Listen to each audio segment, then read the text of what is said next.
everybody. We are here. We are Lights Out Sports. It's myself, Mike Valentine, and my buddy Cheese over there. The blackness goes with the black shirts, and we got all kinds of stuff going on. We'll get you some color here in just a minute, though. I swear. We'll do another intro here in just a second. We'll get some color in our lives.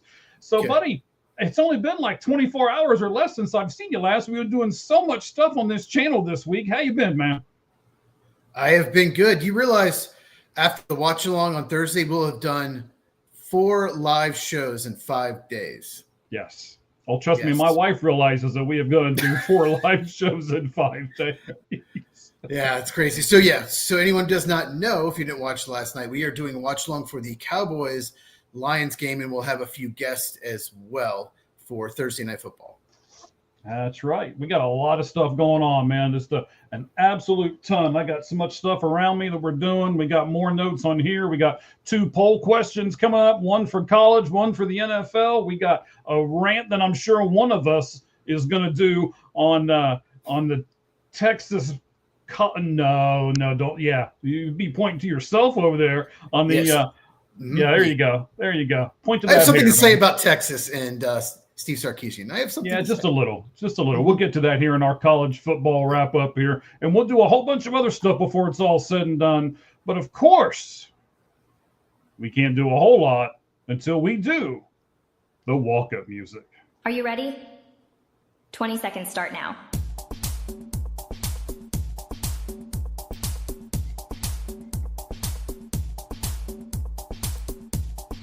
Ten seconds remaining. 5, 4, 3, 2, 1.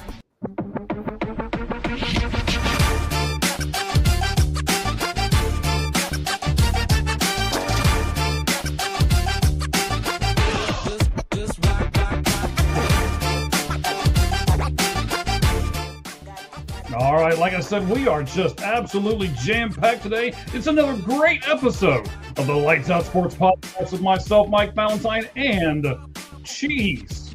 We're going to do the Flamin' 5 and 5 in a second. We're going to talk about each of the college football conference games, both on Friday and Saturday. There's more than what you think. We got some questions about those. We're going to talk about BYU specifically, and then we're going to shift gears and we're going to go into Texas. That'll be what we do during our 4-pitch talk.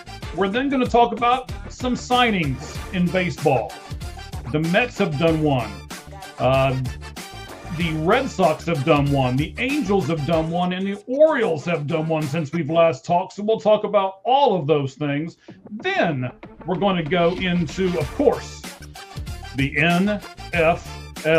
And I can't wait to talk about Bengals because that's one of the big things we're going to talk about. We're going to talk about some Steelers. We're going to talk about some other teams. And, Cheese, what else exactly are we going to talk about with the NFL, buddy? We're going to talk about the AFC North because it's getting pretty interesting. We're also going to talk about Monday Night Football. And sometimes the matchups not so great, like this past Monday. We're going to talk about Darius Slay getting waived by the Steelers. And we'll talk about the 2 number 1 seeds currently in the AFC and NFC and whether we think they will stay there. All right, buddy. So as we've said, man, we have got a ton of stuff to get to. So let's go ahead and shut off this music in the background and let's get down to business.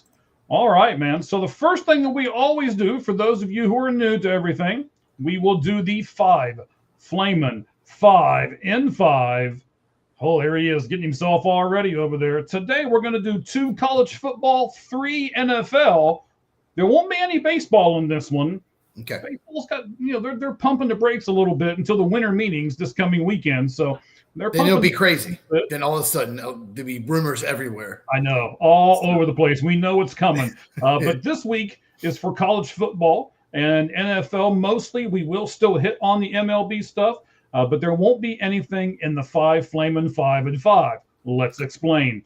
Cheese gets 5 minutes after I read the first question to answer that question and 4 more. If he can get all 5 of them right, we'll talk about the 5th one a little more, and if he doesn't, he'll burst into flames, and I'll have to do the rest of the show by myself. So we'll see what happens here. He's gotten it every time, but he's getting a little close sometimes. He made me nervous a couple times ago. So we'll see how all this works out here. So, are you ready? I was born ready. Oh, here we go. He was born ready. Okay, we'll see about that. We've got 5 questions for you. Here's the first one. I'm going to make you pick a team. Uh-oh. We are going to do a watch-along this coming Thursday night for the Thursday night game between the Dallas Cowboys and the Detroit Lions. It is Dallas at Detroit.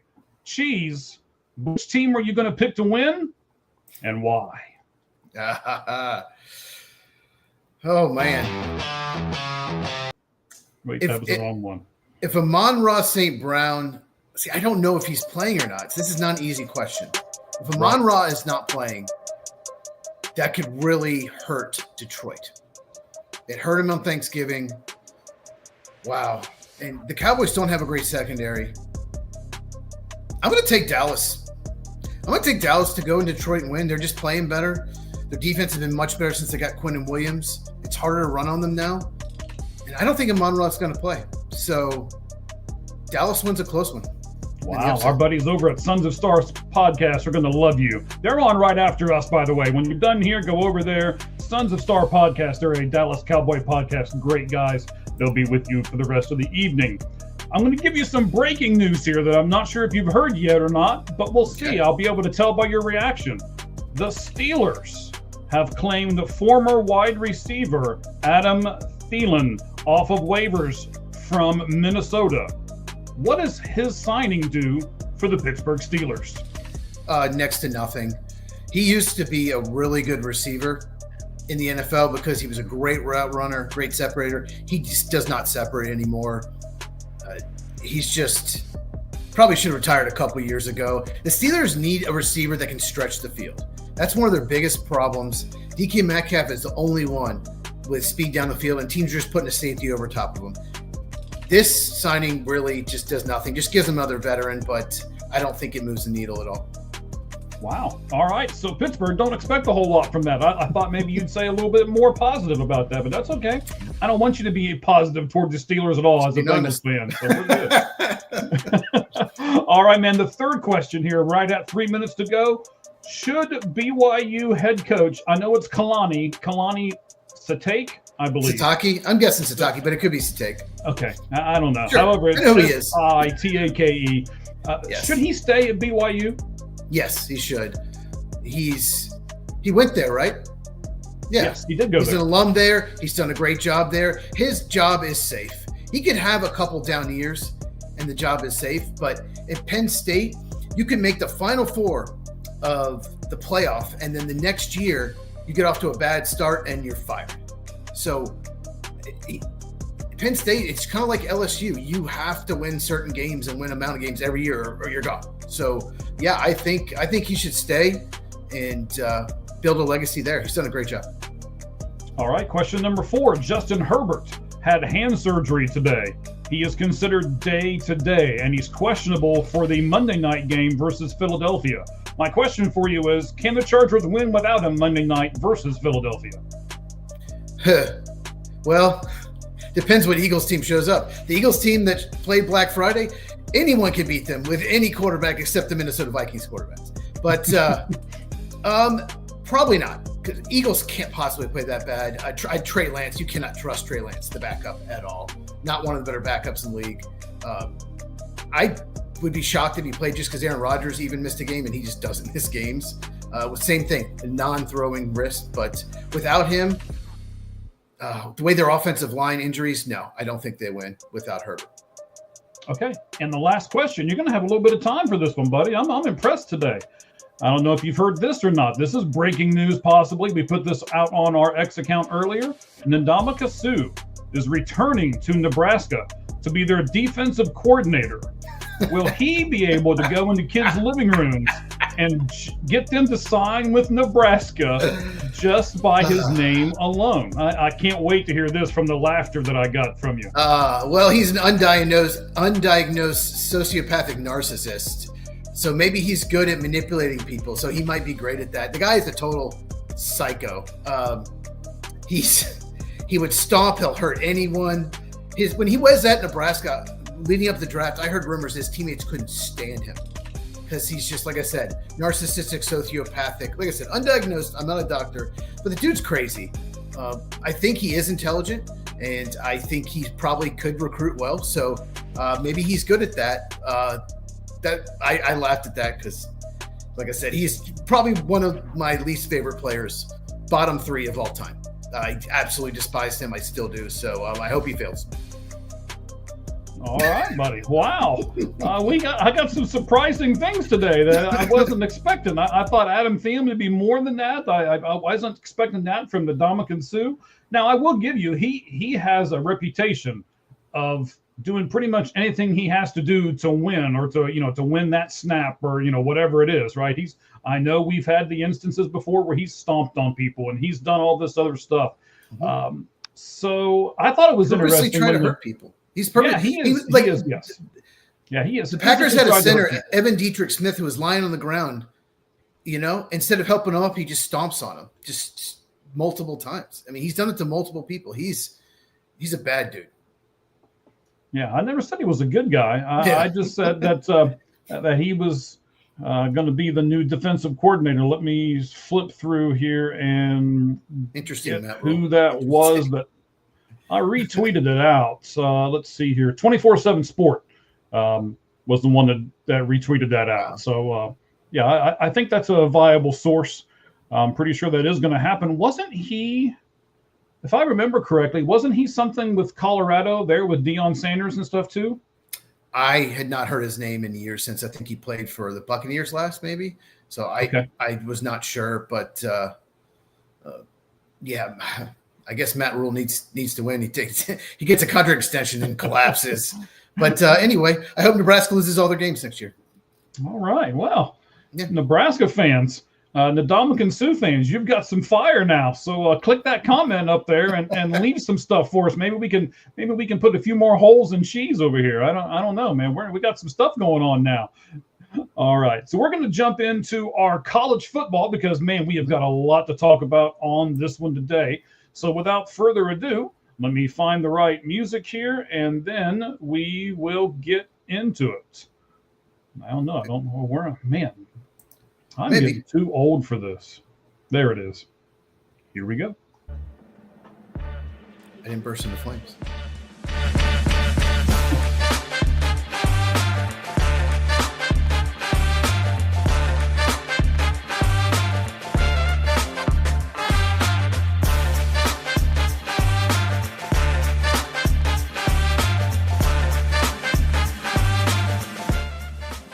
All right, guys and girls, here we go. I know we've got some ladies out there with us as well, so let's pull them into the conversation a little bit here. We're going to talk about all the conference games. We're going to start with the beginnings on Friday night, go all the way down through them. We're going to pick games, and I told Cheese earlier we're going to do it. What do we call it? Against the spread, I believe is the correct. We're going to pick by the spread. We're going to pick by the spread. I'm going to give you the spread, and we'll pick both. All right, so he's kept all the spreads a secret from me. I didn't want to know until right beforehand so we can have a little bit of intrigue with this. We're going to go over all the games, then we got some questions about them. We're going to talk about BYU. We're going to do the first 4 that we have out of the college football playoffs. We'll do that in the third part of our conversation. And then, of course, we'll save the best for last, or at least the rant for last, and we will do what we think about Steve Sarkisian, or Sarkisian, however you say it. Sarkisian. I think it's Sarkisian, but it doesn't matter. He went to BYU, by the way. He was a quarterback at BYU. Did he really? Yeah. Wow, I did not know that. See, man, Cheese teaches drafted by us the 49ers every day. I remember he was drafted by the 49ers. Yeah. He didn't make it. He didn't make it in the NFL. Why are you smiling so big when you say that? I don't know. Because I'm happy he didn't make it in the NFL. I'm not a big fan of his. I couldn't tell. Okay. Oh, man. All right, let's start with these bowl games, buddy. So Friday night, there's going to be 4 bowl games. Saturday, there's going to be 5 bowl games. So let's start with the ones. Bowl games are, you mean conference championship games, right? Conference championship games. Yes. What did I say? Bowl games. You're ready for the bowls. You are ready for these bowl games. You want to skip over a step. Okay. Well, you're the one that wants to skip over conference championship games. We'll talk about that here in a little bit. But yep. All right. So the Sun Belt Conference Championship has the 8-4 Troy versus 11-1 James Madison, 7 p.m. on ESPN. Mm-hmm. This should be like a cakewalk for James Madison, shouldn't it? Yes, it should. I mean, I was looking at different stuff, and Troy does not really do anything well.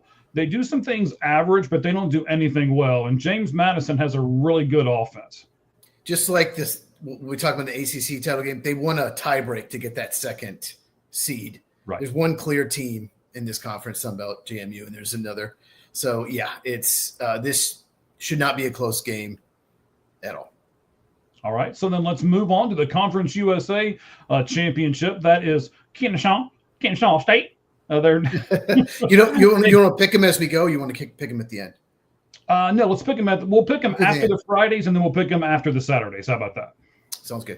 So Kennesaw State 9-3 versus Jacksonville State 8-4. It's 7 p.m. And the only thing you need to know about this game is that I was researching this, and CBS Sports Network is bragging about having the Conference USA Championship game.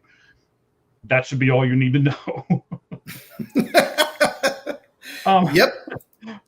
So I will give you credit. The Owls can pass it. They have a 245.7 yards per game in the passing, and the Gamecocks, one of those great names you just need to say over and over again, the Gamecocks can run it. They have an average of 262.3 yards per game.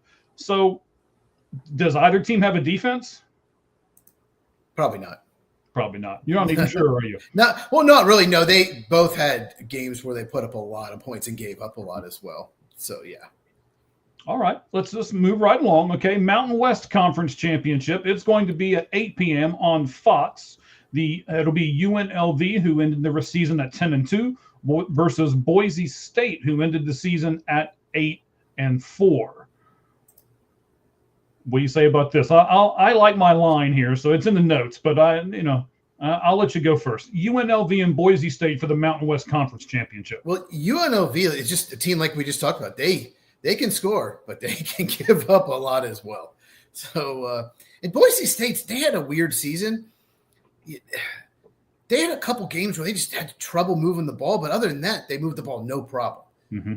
So they're 8-4, but they're probably better than that record. All of these teams that we're talking about so far have just got great offenses and not great defenses. So all of these games, if you like high scoring, just up and down the field, should be good. Now, what I said about UNLV and Boise State in the notes was UNLV and Boise State, it's like the stats over the pedigree, because Boise State has done really well in the Mountain West Conference, not so well this year. UNLV is going to come out of nowhere, and they've got the stats.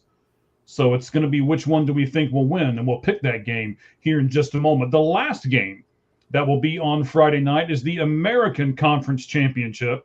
North Texas, that finished at 11-1 versus Tulane, 10-2, 8 p.m. on ABC. Go ahead, Chiefs. I'll let you have it for this one first.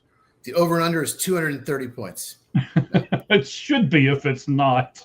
Yeah. Oh, it should be. This is going to be – these two offenses are awesome. Both have really good quarterbacks. I cannot wait to watch this game on Friday night. I watched North Texas last week. I was surprised how much speed they have.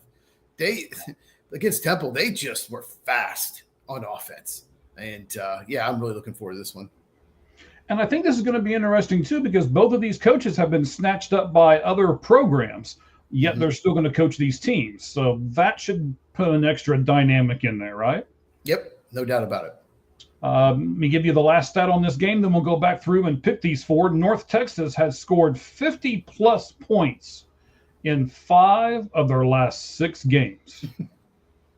Yeah, the last 2 games against Rice and Temple, they just absolutely destroyed them. They just moved down the field, were barely stopped the entire game. All right, buddy. So let's go back to the Sun Belt real quick. Sun Belt Conference Championship, Troy, James Madison, 7 p.m. ESPN.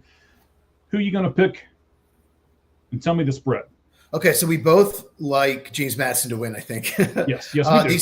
The spread is 23.5. So Oh. I'll go first in this game. I'll go first and I'll give you time to think because you're just hearing the spreads the first time. Okay. I'm going to take JMU to cover because, well, one, I think they're going to cover anyway, but two, they're going to try to score as many points as possible to look good for the committee. Mm-hmm. So they're going to want to win by 30 or 40 points. So I think James Madison wins and covers. And like you said, Troy, they're 8-4, but they're nothing great. No, but what's the point spread again? 20, how many? 23.5. So you really got to beat them by 3 touchdowns and a field goal. Correct. Whew. That's a big spread. It's a championship huge game. spread. You know what? I'm going to take Troy. Okay. Taking Troy. I'm going to take Troy in the 23.5 points. Okay. You're taking Troy. Even though I don't want to, really. But, man, 23.5 points is a lot of points. Yeah, we'll revisit these games on Tuesday and see who did better. Okay. Maybe we should not bring up my NFL picks from last week. Maybe all right, we won't do that. Yeah. Do you realize that those 4 games we did, all 4 underdogs covered? But anyway. Yeah. All right. Yeah, all 4 of them did. I was as I was watching the games, I was like, no way, not another one. No way, not another one. So yeah. All right, the Conference USA Championship game, Kennesaw State and Jacksonville State. Kennesaw State 9-3, Jacksonville State 8-4. It'll be at 7 p.m. on the CBS Sports Network that only about 20% of our viewers get. Yeah, I think this is going to be a really good game. I think it's going to be really close. I'll be honest with you, I don't know a ton about them. I had to do a lot of research on these teams. I haven't watched either one play. I actually watched Jacksonville State play last year because they had a offensive lineman I wanted to watch, Clay Webb, who went undrafted, signed by the Broncos. But it's Kennesaw State by 2.5. Because of that, and I think it's a coin flip game, I'm going to take Jacksonville State to cover the 2.5. So they could still lose by 1 or 2 points and cover. So I'll take Jacksonville State in the spread. Okay. Just because I'm like you, I don't know a whole lot about these two teams. And I did some research too. Like I said, the Owls can pass it. That's the Kennesaw State Owls. And it is the Jacksonville State Gamecocks that can run it. So I'll go with the passing team. And I will go with Kennesaw State. Okay. I'm making note of these. Okay. All right. What's so next? The Mountain West Conference Championships got UNLV versus Boise State, 8 p.m. on Fox. The stats against the pedigree. Who are you going to take? So Boise State is favored by 4 to win. I'm going to take Boise State, by the way. It is Boise State. I'm a little surprised it's not 7 or 8. Boise State, I get it. They're 8-4. UNLV's 10-2.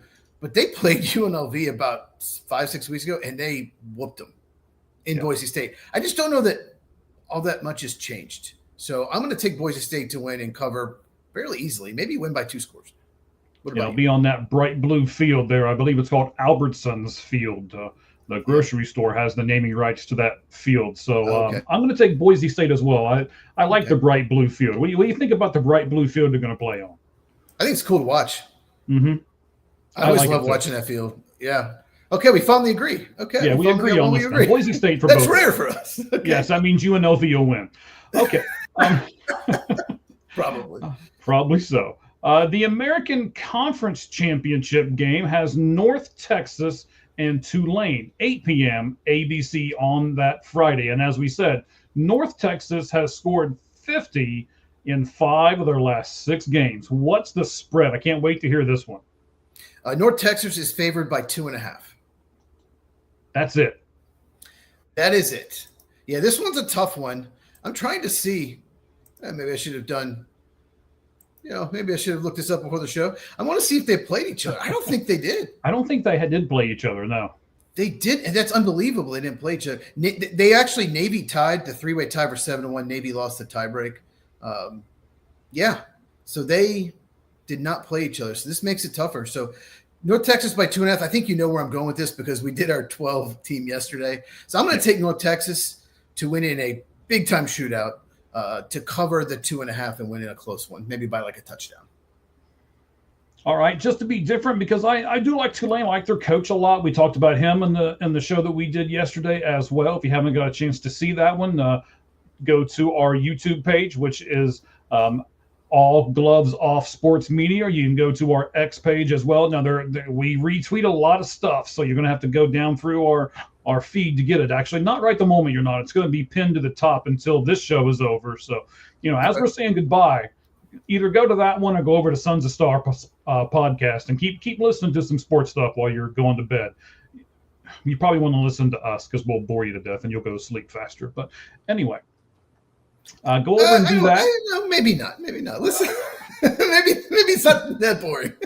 Yes, but if I set the expectations low, right? It's kind of like when I was dating people. If I set the expectations low, now as so I told you, saying there's a chance, right? So you're saying it's kind of like the Bengals, right? So you're saying there's a chance. Okay, so you're taking Tulane.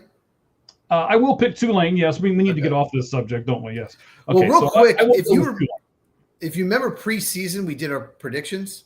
Yes. We asked who would be the non-Power 4 team. My prediction was Tulane, if you remember correctly. So that's a long time ago, sir. That's a long time. Oh, I have it all written down. Don't worry.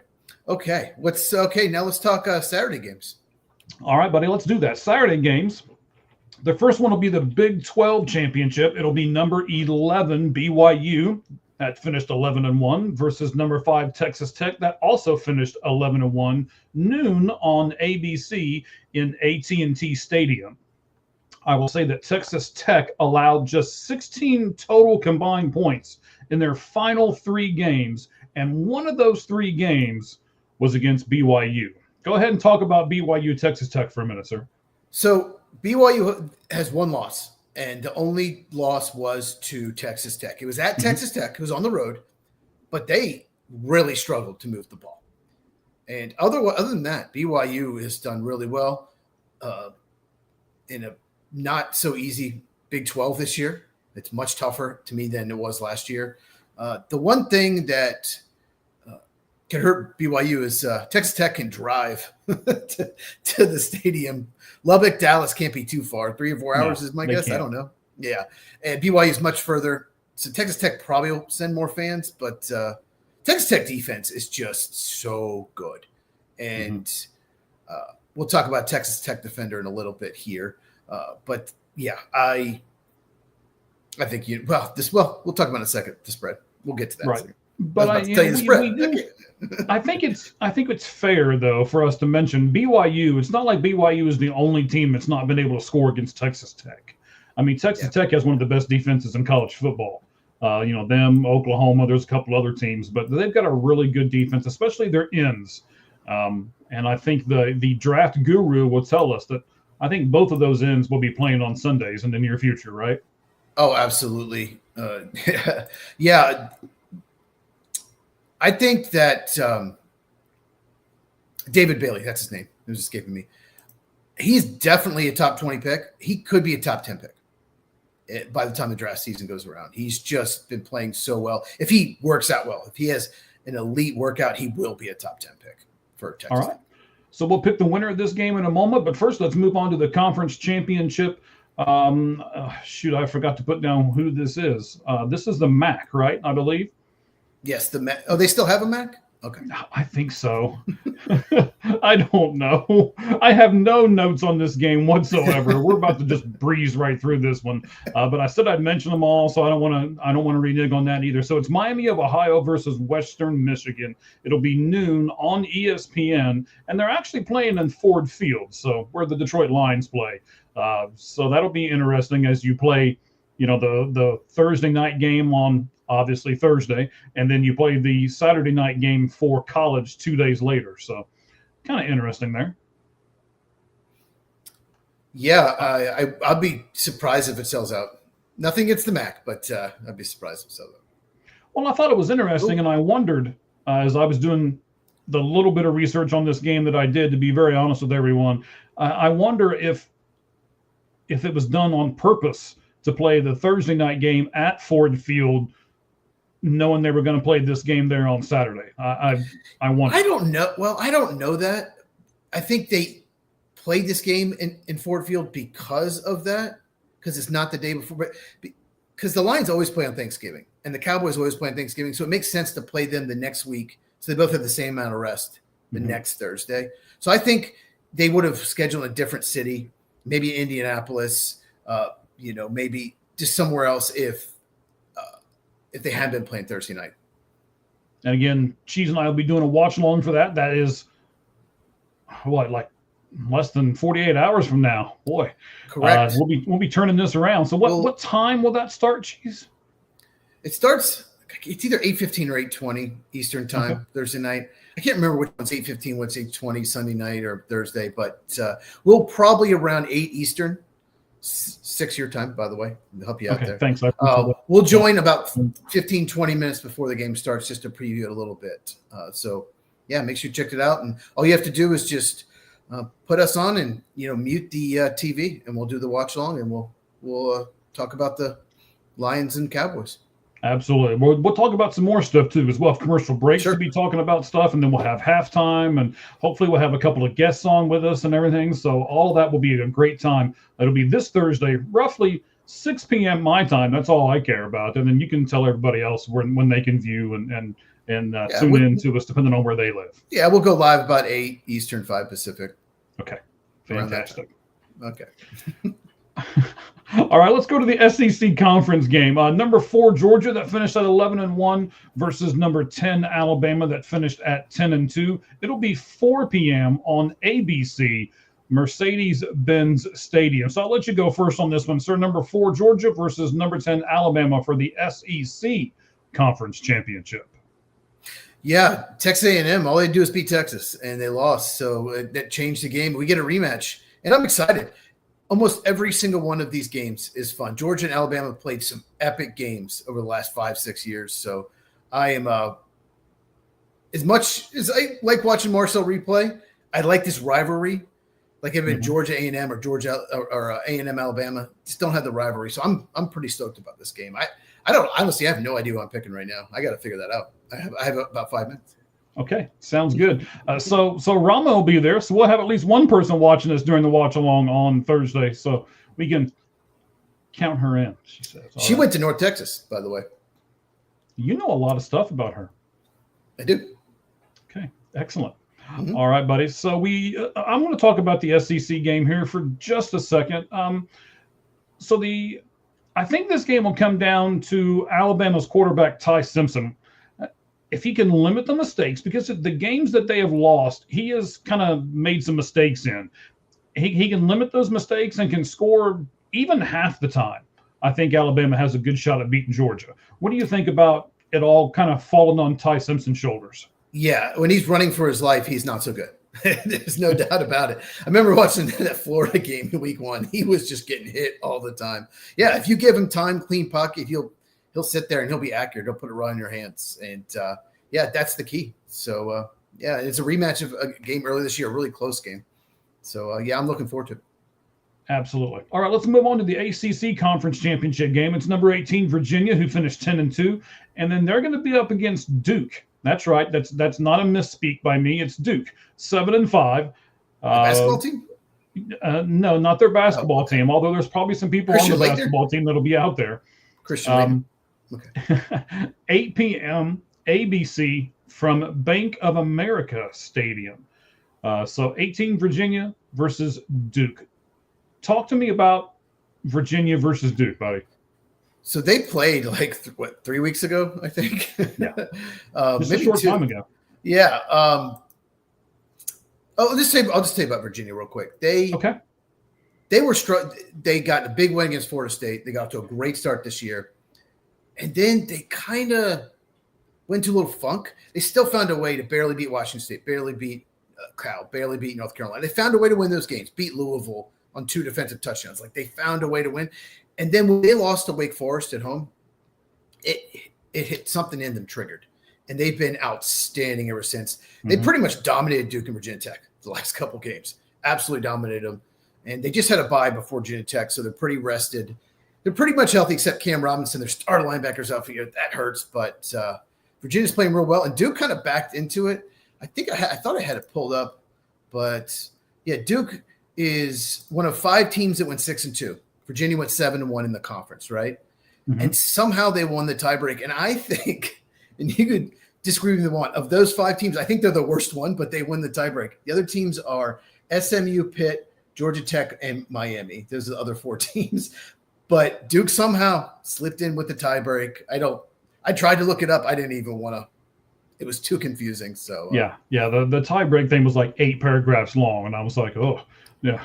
Reminded me. They don't all play yesterday. each other. If they all play the same teams, but they don't all play each other, so it makes it really complicated. So we'll talk about the spread here in a second. Okay, that's fantastic. Now I'll say this, and I picked Duke for my surprise team, if you remember way back when, right? Yes. And now I'm going to say this: a 7-5 team should never make your conference championship game. I'm sorry, but that does not represent your conference well.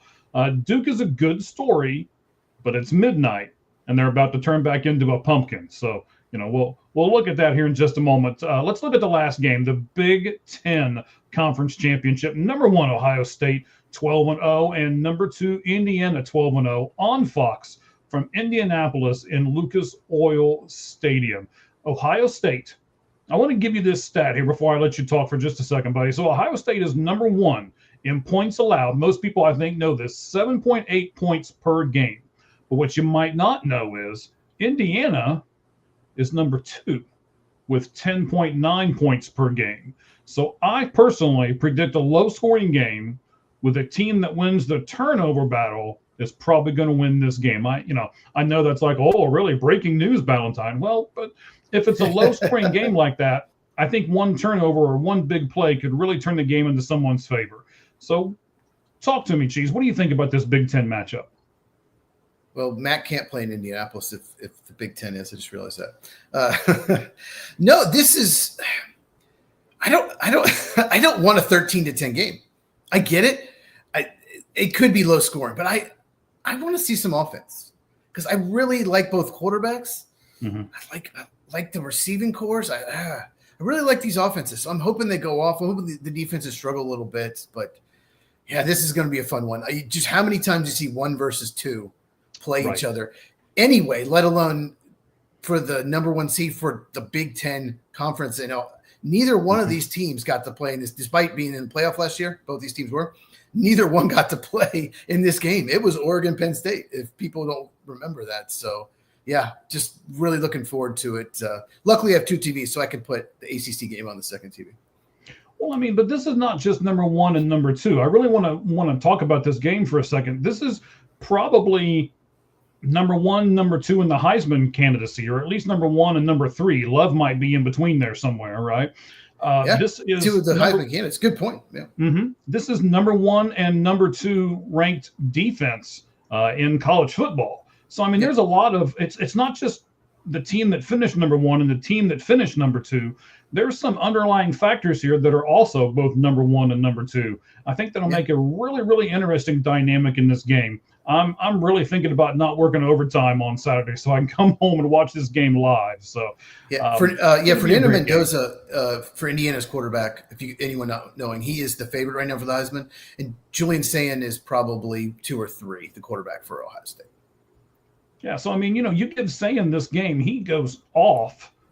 All of a sudden, it really makes it a really good Heisman Trophy battle, I think. So yeah, we'll see. Or maybe between the 2 of them, they hurt each other and Love wins it. I don't know. This will be interesting. So maybe the defense is dominate and Love sneaks in and wins it. I doubt it, but I really think if one of the quarterbacks goes off, they're like almost a lock to get it. If the other one doesn't, we'll see.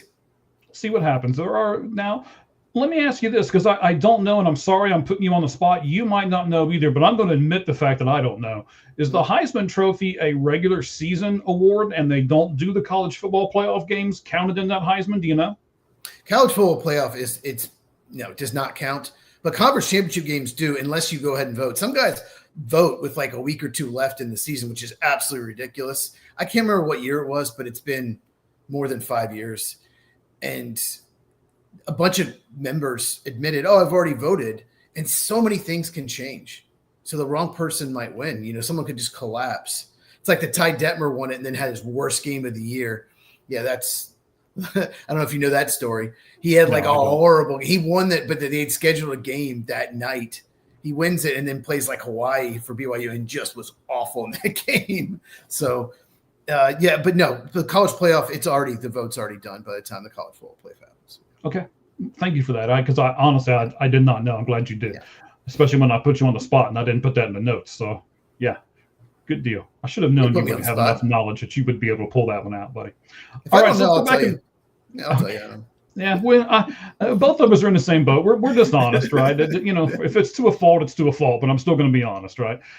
Yeah. So the Big 12 Conference Championship game, number 11 BYU, number 5 Texas Tech, noon on ABC. Tell me the spread. It's 12.5 Texas Tech. Ooh. Makes it really tough. I don't know what to do with it. I was hoping it'd be like 8 or 9, then I would have taken Texas Tech, but I'm still going to take them just because I think BYU, they had trouble moving the ball last time. I don't think they'll win by as much. I think they won. Let me pull it up. Last time they played, it was at Lubbock, and they won by 22. I don't be quite that much, but I still think they win by 2 touchdowns. So I'll take Texas Tech to cover barely the 12.5. What about you? I'm going to say that BYU's got some momentum, that BYU doesn't want to be humiliated twice. They might get beat, but do they want to be humiliated? I don't think so. It looks like now, I know we reported yesterday that I was pretty confident in some of the stuff that I was reading that their coach was going to move on to Penn State. Now it looks like he's not. I don't know. It's going to be interesting to see what happens there over the next couple of days. And this is just, we talked about this some yesterday on the show. This is terrible, how these coaches have to make decisions and everything else while they're trying to prepare for these really important games. This is just terrible for these teams and these kids. Yeah, and the coach staying, that gives momentum, and they've played really well since that loss. They have really done well in their last 3 games. So I don't love BYU. I don't love taking the Texas Tech there, but I'm going to take them. So another one we're different. Yeah, I'm going to go BYU. I like all that momentum. All right, so the MAC game. Let's just breeze past this one. Miami of Ohio, Western Michigan. Western Michigan by 2.5. Once again, they're closer. It's in Detroit, the game. So Western Michigan by 2.5 is basically a coin flip. I'll just take Western Michigan because they're closer. Okay. Sure. So because I'm from Ohio, I'll take Miami of Ohio. Even though I think Ben Roethlisberger went there, and I can't stand I'm just glad Ohio University almost made it. I'm glad they're not in it because what I read, their coach somehow is leave of absence. Apparently there's something bad he did. We don't know yet. So, yeah, I'm just glad. Yeah, if Miami had lost, Ohio would have gotten in. So, what's next? All right, the SEC championship game, number 4 Georgia versus number 10 Alabama, 4 p.m. ABC. What's the spread between Georgia and Alabama? Georgia by 2.5. I'm a little surprised. I thought it'd be like. Yeah, I thought that'd be more. So here's what I'm going to do. I'm not going to take it based on what I've seen on the field. Here's why I'm picking Bama. It's because except for that national championship game where they met, Bama has pretty much owned Georgia. Yes. Doesn't matter who the coach is. Bama has owned them in this matchup majority of the time. And in that national title game, all the receivers for Alabama were hurt, or they might not have lost that game. So I'm going to take Bama to at least cover the 2.5. What about you? Oh, hang on. Let me see here. Okay. Your name is now spelled M-I-C. That's okay. It's been spelled worse. I can go with M-I-C. It's I've been called and spelled much worse, so we're good with that. You are going to take Alabama, right? I'm taking Alabama plus 2.5. I honestly did not know what I was going to do. If it was a coin flip, I might have taken Georgia, but since Georgia's favored, I'll just take Bama in a close one. Okay, then I think this is a coin flip game. I really thought that Georgia would be favored a little more than this. I thought they'd go at least 3. It is in a neutral site, Mercedes-Benz Stadium. That's in New Orleans. I'll go with Georgia. I'll go with the opposite of you and go with Georgia. We've picked one the same so far. That's crazy. Okay. All right, let's move on to the ACC conference. Number 18, Virginia versus Duke. This better be a big spread. So Virginia won 34-17 last time out. And honestly, they should have won by more. They kind of were lackadaisical in the second half. The spread's 3.5. It started 2.5. What? I'm shocked when I saw this. I thought 10.5, 11 was my guess. That was what I thought. So I'm going to take Virginia to cover easily. If it was 10, I'd probably take Virginia. So the way they're playing, the way Chandler Morris is playing, their quarterback, the running back, the way they have such a good quarterback, running back, wide receiver combo. So I'm going to take Virginia to, win comfortably. Maybe not blow up, but comfortably win. Well, okay. So when a game like this comes up, yes, and I think we've said this before on this show, what does Vegas know? I think Vegas, maybe Vegas they think doesn't do Duke this to lose, right? Maybe they think Duke can just lay the brick and they can score a lot of points because they do have a good offense. Duke can score, but Duke can't stop anything. Some of their games, they just given up a ton of points. And they did not stop Jamari Taylor. They did not stop Terrell Harris. They did not stop Chandler Morris at all. They couldn't stop any of them in that last game. I watched the entire game. So Vegas, they're smarter than me, sure, but maybe they know something. But I'm shocked. I'm shocked too. But I can't pick Duke with just that small of a point spread. I've got to go with you and pick Virginia. Yeah, maybe they think Duke's better than 7-5. I guess. Okay. Yeah. So we just got Duke into the college football playoff by that right there. All right.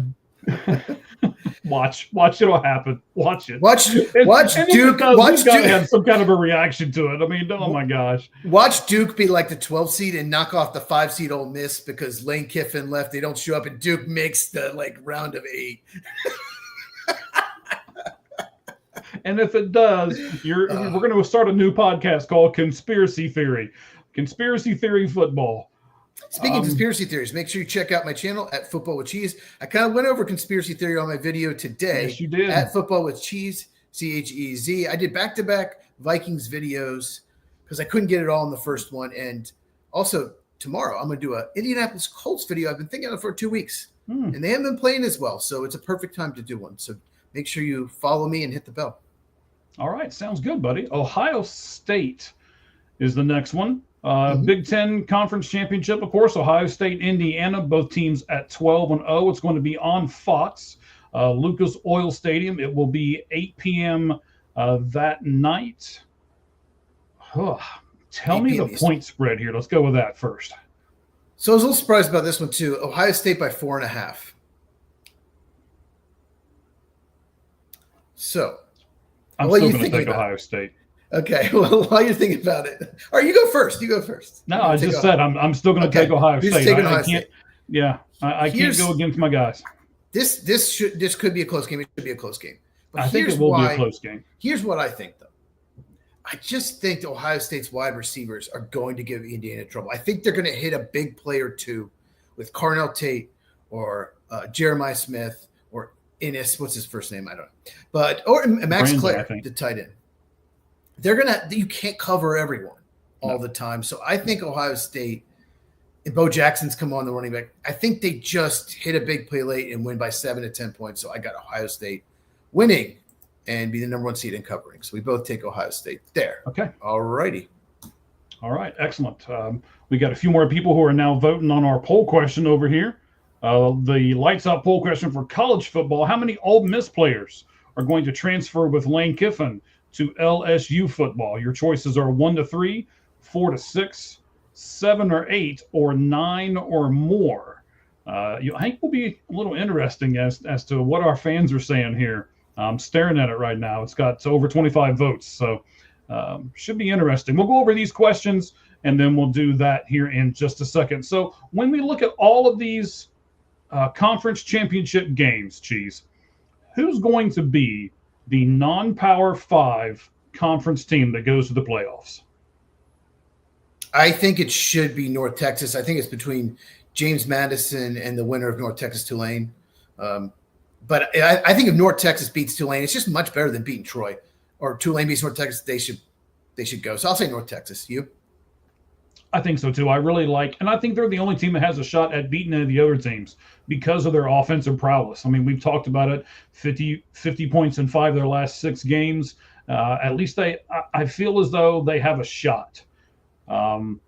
Maybe not a good one, but it's a heck of a lot better shot than I think, Troy or Tulane or any of the other teams would have. So. They do, because they're explosive. They got speed on offense. Yeah. They can score. They'll probably give up a lot too, but they can score, so they'll got a shot. I do hope they make it. I'm looking forward to seeing them. If they get in, assuming Virginia wins over Duke, they'll probably be the 12th seed. If Duke wins, they'll probably be the 11th seed. Okay. Will the college football committee consider not including a Power 5 team next season or a non-Power 5 team next season? This is why I ask. We've got 4 or 5 teams that are going to get left out of this 12-team playoff. One way in order to make one of those other teams happy would be to eliminate this non-Power 5 team. Will they consider doing that, you think? No. Because if they do that, then it's like if you're not in the Power 4, you're not getting – I guess it's Power 4 now. I think they're going to redo the big Pac-12. I don't know if they'll count again, but starting next year. But no, the whole point is we got to give someone a chance that's not in the Power 4. It worked out last year. Boise State went 11-1, only lost to Oregon. This year, maybe there isn't a Boise State, but still, you can't. No, they won't change that. Okay. Give me you're the big draft prospect guru, right? I'm going to give you a chance to shine here for a moment. Give me a future NFL prospect to watch out for during these conference championship games. So you talked about the Texas Tech defensive ends. We talked about David Bailey, and the other one I had to look it up because his name's weird, Romello Height. But I'm not going to talk about either one of those. Oh, of course not. Why would you set that up so well? Well, no, but everyone's talking about that. I mean, they're definitely probably a first-round pick and a second-round pick. They're both probably top 50 guys. So you're going to give us somebody we don't know about? Jacob Rodriguez, the linebacker for Texas Tech. Oh. I love watching him play. That dude is everywhere. He is an unbelievable run stopper. He forces fumbles, his energy. He's a leader. He's got incredible instincts.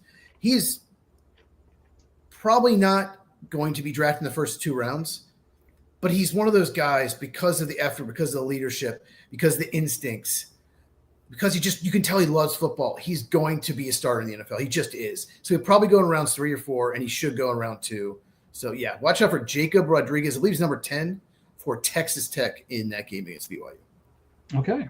I like it. Giving us somebody that maybe we don't know about to watch. Number 10 in Texas Tech. He transferred from Virginia, by the way. So, yeah. Unfortunately for Virginia. Yeah. How many of these games do you think will just be non-competitive blowouts? JMU will be, and I think Virginia has a chance to be maybe Texas Tech. So I'll say 1.5. 1.5. No, I'll say 2. I'll say 2. What about you? Okay. I'm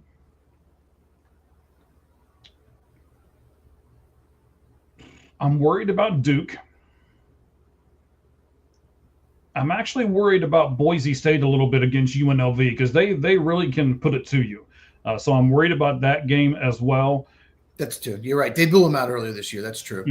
Forgot about that one.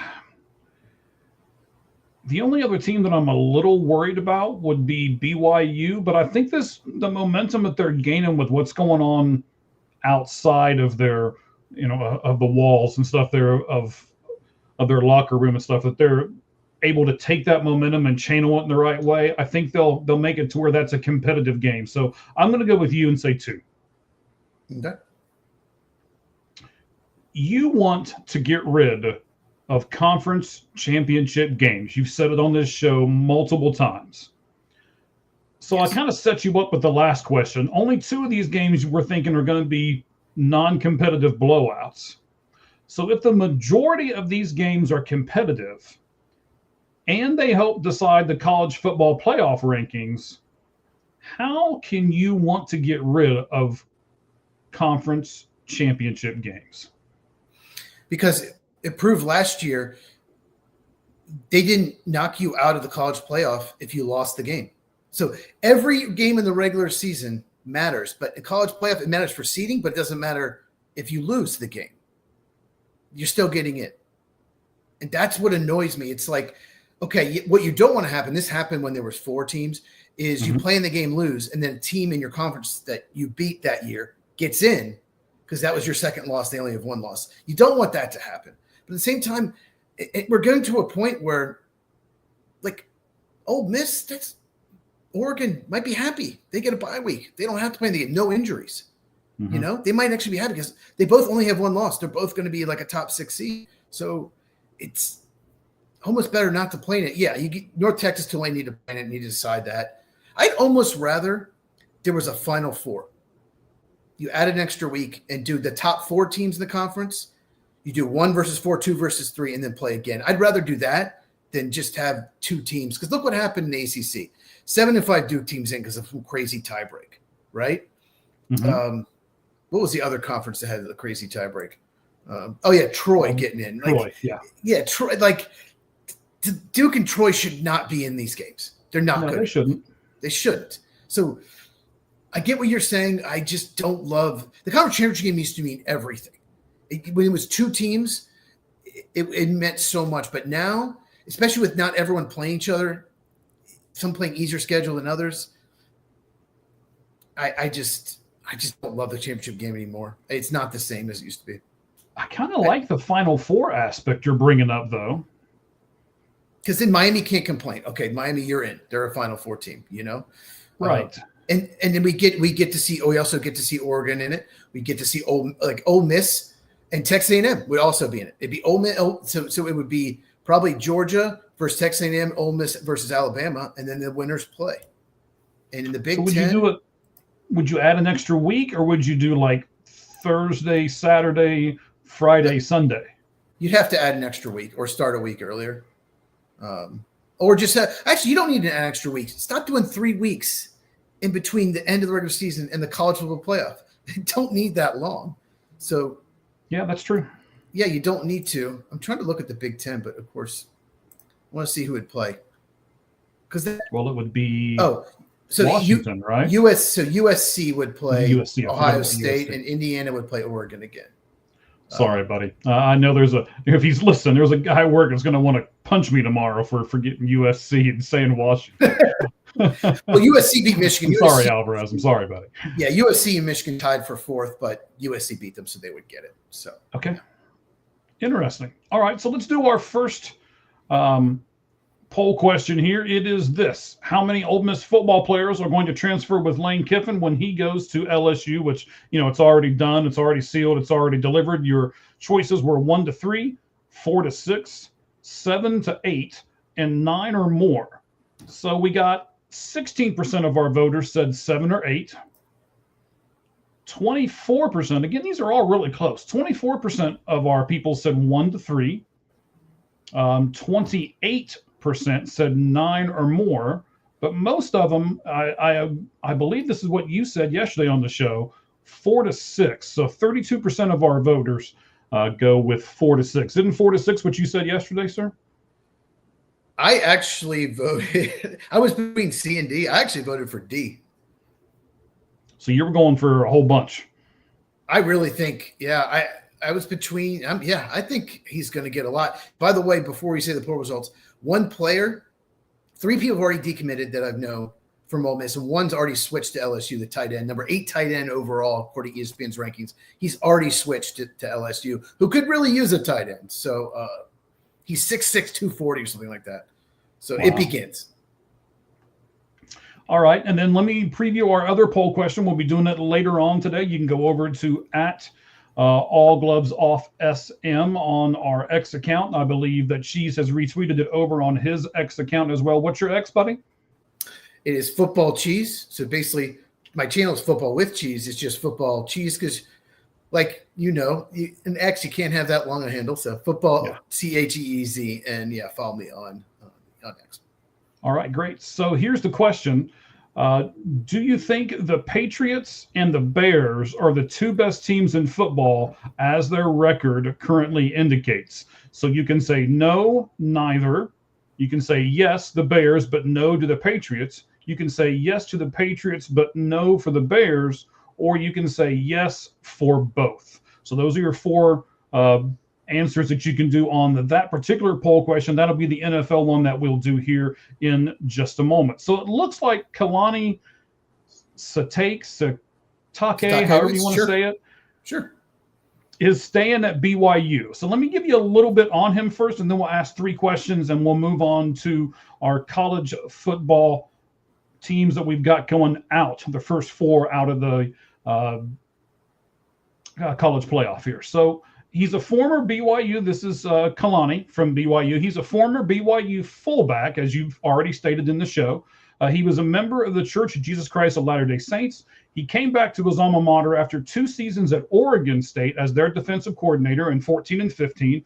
Before that, he was at Oregon State as an assistant coach for Utah, and he was at Utah for a decade. So when BYU hired him, he became the first Tongan to be a head coach at the top level of college football. He's been at BYU since 2016, and while he was there, the school has a record of 83 and 46. BYU has just 2 losing seasons during his time in charge and has won at least 10 games in 4 of the past 6 seasons. So here are my questions for you, sir. Knowing all of that, who wins here? The coach, BYU, or both? Both. He can stay at his alma mater. He should. It's tough to get a guy, it doesn't matter much money, to leave your alma mater, especially when you can have a bad season or 2 and probably keep your job. And of course BYU wins because he's done a great job. All right. So we said this yesterday when we were talking about the Lane Kiffin thing. We wish somebody would just say, hey, I want to stay at this program. We're building something good here. And somebody did, or at least it looks like he's going to. So he's going to stay at BYU. He's saying that he's building something here. He wants to stay. He wants to see it through. So my question to you is, does this make you root for BYU because of it? Yes, it does. It makes me like them more. I love that. I would have loved and respected Lane Kiffin more if he had said, I'm staying with Ole Miss. I want to retire at Ole Miss. Stop moving around. So, yeah, it does make me want to root for them. What about you? I firmly agree on both. The first question was, who wins? And I do believe both win. And then the second part of the question that I gave to you was, do I root for them? I'm absolutely going to root for them. I'm going to root for them to beat Texas Tech over the weekend, just because of this simple fact. I hope they show a lot of him on camera. I've seen him play a few times this year because I've watched a lot of Big 12. And he's pretty active on the sideline and stuff like that. So, yes, this absolutely makes me root for BYU because their coach has said he's staying 100%. By the way, sir, just before you make this last point, we are three people away. Not 2? It should be 2. Oh, 3. Okay. 3 people away from 100 people live with us right now on the Lights Out Sports Podcast. Go ahead and make your point, buddy. Well, I'm just saying, he looks like a coach I want to play for. Yes. Yeah.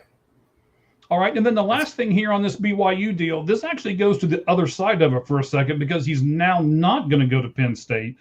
Do you think this leaves Penn State with Terry Smith? And if so, is that good or bad? It's bad. Interim coaches really work out. Plus, they didn't want Terry Smith. He was not their first choice. You know what it reminds me of? Isn't that awkward too? Because I was going to bring that up. Yeah. That is awkward for him, isn't it?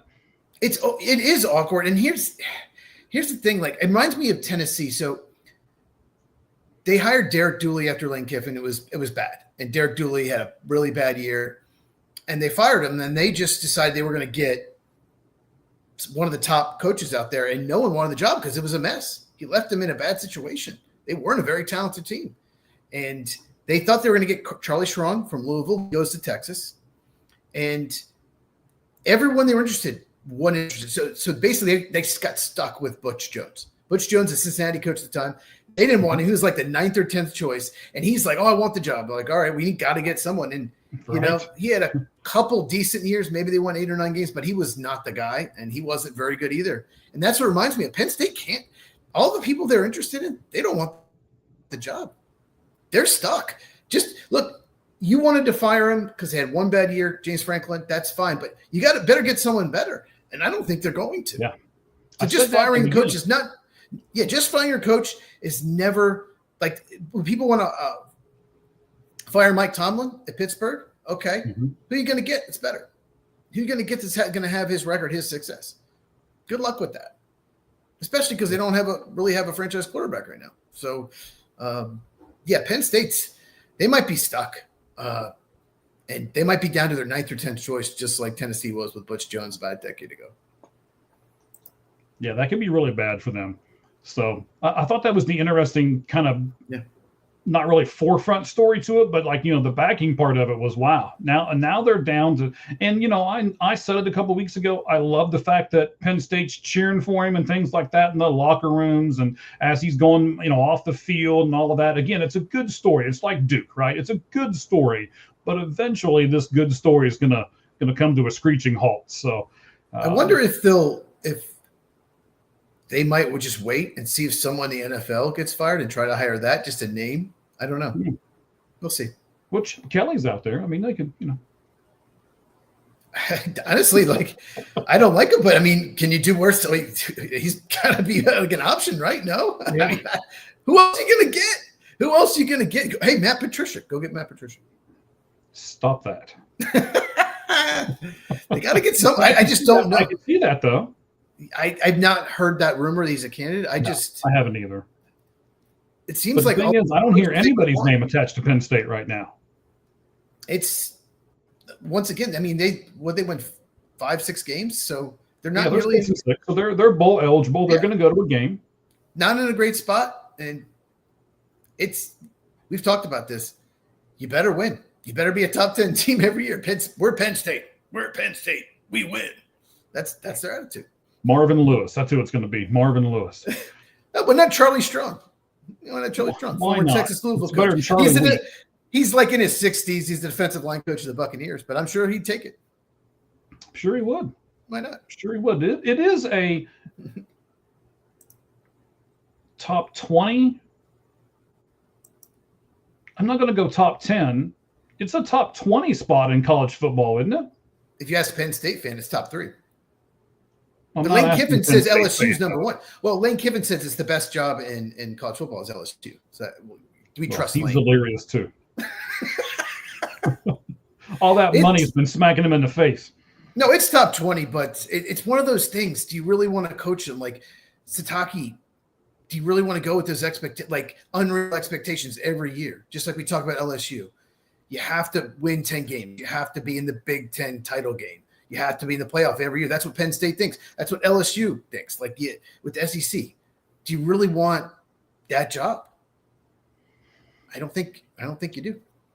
Well, let me. I'm going to make this a poll question for tomorrow. It'll be a question, and we'll probably won't talk about it on any of the shows. Well, actually, we might talk about it on our watch along that we're going to do on Thursday. Would you rather have Penn State, being that it's a top 20 college football program, or would you rather have one of the 32 NFL coaching jobs? Well, it depends which NFL coaching job. Do you have a franchise? Right, that's what I mean. I'm not going to, you can't pick which one. And, the good ones don't come open because they've all got good players and good coaches and all of that. So you're going to have to take, a Jacksonville or a Carolina or, Arizona or something like that. Tennessee Titans. It's available. It's available. Yep. It probably is. All right, buddy. So let's talk about our first 4 teams that we have out in the college football playoffs. So let's go the 4th team, the 3rd team, the 2nd team, and the 1st team we have out. So who is your 4th team? And I know this is probably going to change with the games that are going on this weekend, but let's talk about it as of right now, just like we did our 12 teams yesterday when we picked them. Do we want to list who we picked first so we know who's out? Okay. You know what? Let's do that. Do you have yours all written down? I've got mine written down here beside me. Yeah, I'll go first, but we'll do each one. But I'll just list my 12 real quick, and then I'll do one, and we'll go back and forth. So my 12 was Ohio State, Indiana, Georgia, Texas Tech, Oregon, Ole Miss, Texas A&M, BYU, Oklahoma, Notre Dame is the 10, Virginia is 11, North Texas is the 12. So my first team that just missed to me was Alabama. Obviously, if they win against Georgia, they're in. The reason I had them out is I think it's just as important not who you beat, but also who you lose to. And that loss to Florida State week 1 to me looks really bad. I know they won at Georgia, and they lost to Oklahoma, which is a good loss, but they did lose to Florida State, who had a losing record this year. So I have Alabama just missing it as my number 13. Okay. So I'll give you my 12. It was Ohio State, Indiana, Georgia, 1, 2, 3. 4, 5, 6 would be Texas A&M, 4, Texas Tech, 5, BYU, 6.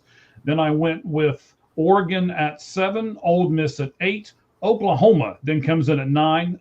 Alabama was my number 10 team. Notre Dame was 11, and I put Utah at number 12. Now, you will notice, and one of the things that you pointed out yesterday, I went with the teams that I thought were right now. So I didn't put the non-conference team in there somewhere. I'm going to have to, and I'll make them be my first team out, which I think will be North Texas. Okay. Yeah, you went with the 12 best, not the 12 that will miss and make it, right? Correct. Okay. The other team I have just missing, another SEC team, Vanderbilt, real impressive win at Tennessee, but that was their best win of the year. They didn't beat Texas. They didn't beat, was it Bama? And they actually played maybe the softest SEC schedule. So I just could not put them in. They could make it, but I think they just miss at 10-2. All right. And I've got another team that's pretty much the same way there. You probably got them in later on in your 4. Virginia's in the same boat for me. A decent schedule, but didn't perform to the expectation that I thought Virginia would. So that's pretty much all. Virginia, they went 10-2. Yes, you're the team you just put as being outside of the. I mean, you put Bama outside. You don't have any room to stand on, sir. No. I'm just saying, you think Virginia at 10-2 underachieved? I think they may have overachieved. I didn't expect them to win 10 games this year. Well, I think they're playing really good now. They may have overachieved for who they are, but they didn't They didn't overachieve enough to get in this playoff. How about that? Gotcha. Okay. Yeah, and if they get in, if they don't win the ACC, they should not be in. Obviously, even if they're 10-2, I don't think the next team I'm going to mention is the ACC team. That's 10-2. Go ahead. So Virginia, if they weren't winning the conference championship game, no, they shouldn't be in. I get it. Okay. Next team I have is Miami. They did beat Notre Dame. Great win, week 1. Awesome. But you lost to Louisville at home. I think Louisville's 7-5. That's a terrible loss. They lost to SMU. So they lost to 2 unranked teams. Those are 2 losses. So there's no way I could put them in the top 12. And the ACC just was weak this year, mainly because Florida State and Clemson just were bad. So, Miami, I have my 3rd just miss. And you know what? I'm going to give you your flowers on everything you just said, because Miami is my next team as well. Yes, the ACC itself was I don't want to say putrid, but it wasn't the ACC that we're used to. So just because the conference was weak, I can't do a whole lot with any other teams in this conference. So again, I understand the wins that they had, but as you pointed out, Louisville was a terrible loss, and it's just important who you lose to as who you beat. So I left them right there. Okay. My next team, you actually had them in the top 12, is Utah. The 2 best teams they played, BYU and Texas Tech, they lost. So that was the 2 top 10 teams they played. They lost. They did beat Arizona State. There might have been some injuries in that game, though, because it was pretty lopsided. And they did beat Cincinnati. Those are good wins. But if they had just beaten one of the BYU Texas Tech, I would probably have had them in, but they didn't. So, Utah I have is one of my 4 just missed. Okay. The other team that I've got out, I think you're going to go a little nuts on here. And to be honest with you, I'm going to do something that I've never done during this podcast. I'm going to hand it to you in a second because I did not go to the restroom like I should have before we started this podcast. So I'm going to hand it to you for a second after I tell you this. The last team that I've got here that has a outside shot at getting in, it's an outside shot, but it's a shot, is Texas. I mean, I know they lost to Ohio State, and then they put a bunch of cupcakes in there, and then I know they lost to Florida. Stop. I know, but they also beat some really good teams. If we're going to say it's not just who you lose to, it's who you beat, you've got to do that with Texas too.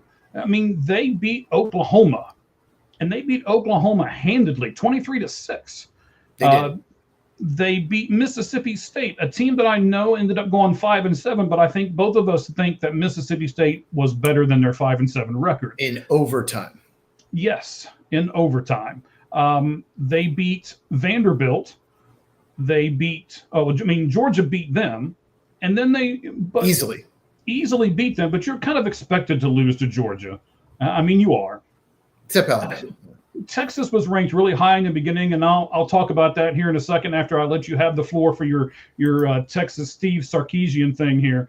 But then they beat Texas A&M at the end. So they beat Texas A&M, they beat Vanderbilt, and they beat Oklahoma. So they did have 3 quality wins in the schedule this year. Go ahead. Okay. So Steve Sarkisian, they went 9-3. The committee last year didn't let any 9-3 team even sniff the playoff. You had to go 10-2 at least. And Sarkisian says best team. I'm going to walk away for just a second. All right. That's fine. You can come back and listen to this later. Yeah. Okay. So it said the best teams should play, not the record. That's what Sarkisian said. The best team should play, and the record should not count, according to him. So according to him, maybe if Duke wins 3 top 15 games at 7-5, they should be in, because they beat 3 top 15 teams like Texas did. Absolutely ridiculous. We should not get caught up in record, according to Steve Sarkisian. Caught up in record. So record doesn't matter, according to him. If he coached Miami Hurricanes, he'd be saying the exact opposite. We're 10-2. We beat Notre Dame. And Texas is 9-3. He would absolutely say that.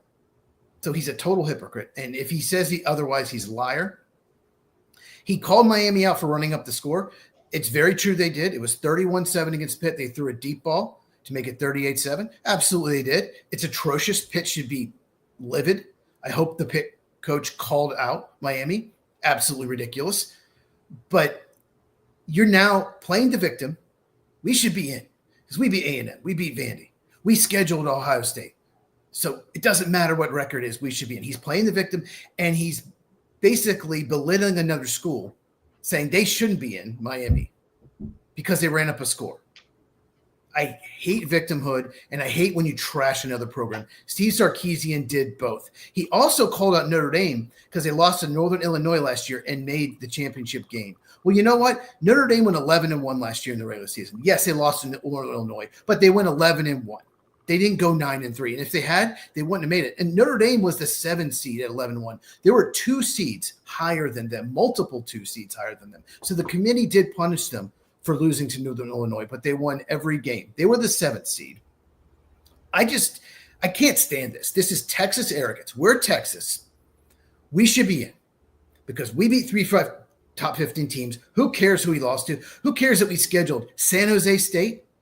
They scheduled Sam Houston State and UTEP. He's complaining, we scheduled Ohio State, so let's throw it out because we scheduled that game. But you scheduled San Jose State, UTEP, and Sam Houston State. Okay, if you had scheduled Ohio State and then 2 other pretty good programs, even like Duke or say like Arizona State, okay, you beat them, then you have an argument. You can't make an argument when you schedule those cupcakes. And you beat Kentucky and Mississippi State in overtime. They combined for 3 SEC wins total, those 2 teams. You barely beat them. Absolutely arrogant, ridiculous. Sarkisian tells you all the good points and none of the bad ones. And I did not even mention they lost to a 4-8 Florida team. Our friend Sirhan had a great, I reposted it, when Sarkisian said back in late November, it's a disservice to our sport if Texas doesn't make it. Sirhan posted, it'd be a disservice that you lost to Florida. A 4-8 Florida team, and you lost. You played at Georgia. If you had played that close, maybe you lost by 25 points in that game. You should be in. It's absolutely ridiculous. And I just have one more point. Okay, will it stop teams from maybe scheduling the Ohio State game? Maybe, but I have a solution for that. Why not? You have 8 conference games, right? You get 1 cupcake. You get 1 game. You get a pick. The other 2. Or the other 3 games, you play the other Power 4 conference teams. A random schedule. Why not everyone agree to that? You play a Big 12 team. See your SEC team, Texas. You play a Big 12 team.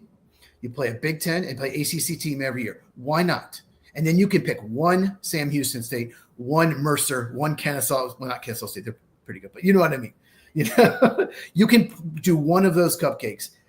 If all they agree to that, then no one will have a problem with this anymore. And the fact that you scheduled Ohio State was good. I'll give you credit at Ohio State.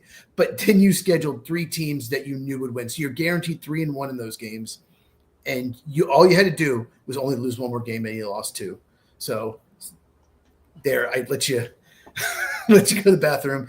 And That's okay. That's okay, buddy. And, what say you? Of course, we gained viewers while I was gone. So, just to prove to you, I mean, I want to do some things here because I agree on at least some of your points, right? You're right. I'm going to go over their schedule real quick. We're Texas. We should be in because we're Texas. So they did a schedule Ohio State, and then it was San Jose State. It was if they beat Ohio State, they're in. If they beat them, they didn't beat them. They should just beat them. Sorry, go ahead. And then Sam Houston. After that, they had their bye.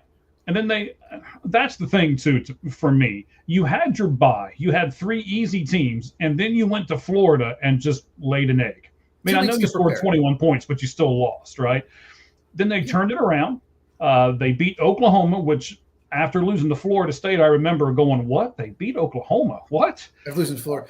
They had pretty much had to.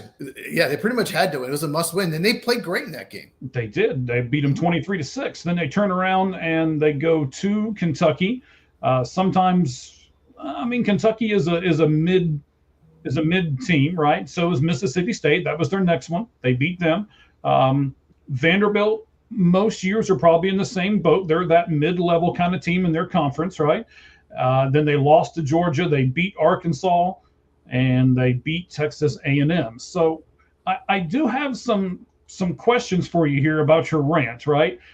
Isn't it a coach's job to take up and convince people that his team needs to be better than what they actually are? Isn't that his job?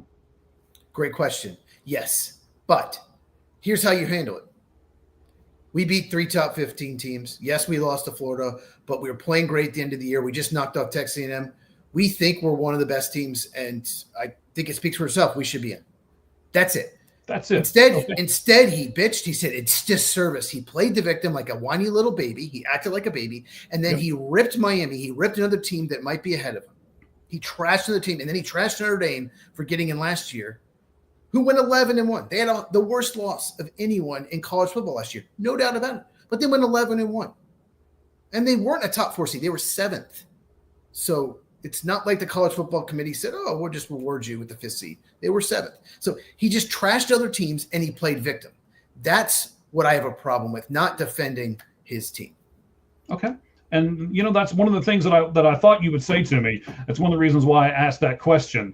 So why were all the media outlets praising Texas and Arch Manning from the start of the season? And do you think that had something to do with how they played for the rest of the season? Because the last name's Manning. He was number 1 recruit in the country. That had a lot to do with it.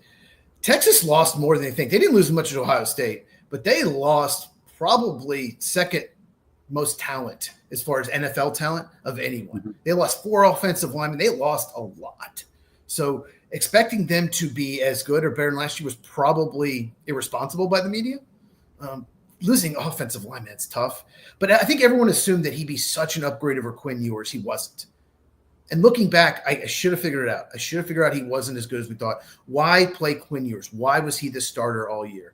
It never made sense to me. Now it makes sense.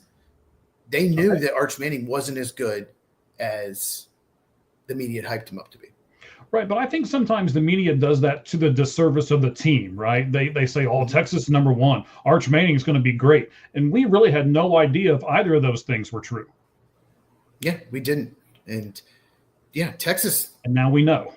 Yeah, now we know. And they lost their top 2 receivers. They lost so much on offense. So yeah, one of the plays for that terrible NFL team. Where'd that? Oh, never mind. Oh, you mean Jaden Blue getting drafted by the Cowboys? The running back? Yes, that's who I was. Yeah, okay. That's who you're thinking about, the running back. Oh, Isaiah Bond, wide receiver, was drafted. He's with the Browns. There That's you what I go. meant. Well, yeah, he is with a terrible team. So, yes, There you go. that's who I That's what was you meant. referring to. Okay, cool. They lost to OSU, they lost to Florida, and they lost to Georgia. They beat Oklahoma, they beat Texas Tech, and they beat Vanderbilt. So here's my question for you. I know this doesn't put them in the top 12, and I don't expect it to, but I do want to ask you this. Are they the best 3-loss team in the country? I have to pull it up. I got to look at the 3-loss teams. Hang on, I can help you.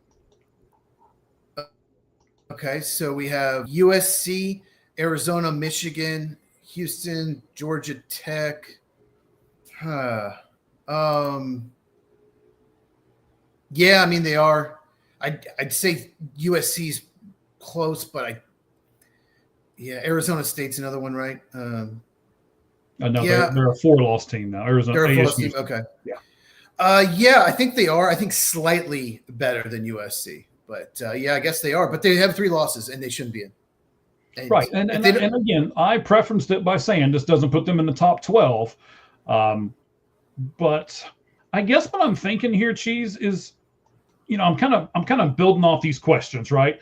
So we, not necessarily you and I but the media as a whole hyped them up so big. And then they did finish 9-3. They did have some good wins. They had one really terrible loss. So I'm trying to give them credit for what they did do.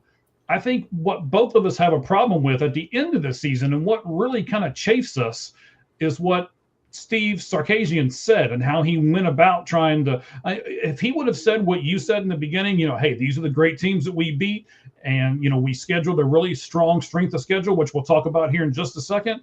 And because of those facts, I think we should be in the college football playoff. And shut his mouth and walked away from the mic, I'd have been like, okay. Mm-hmm. But not. I respected him more. I would have respected him a lot more if he'd done that. That's what he should have done.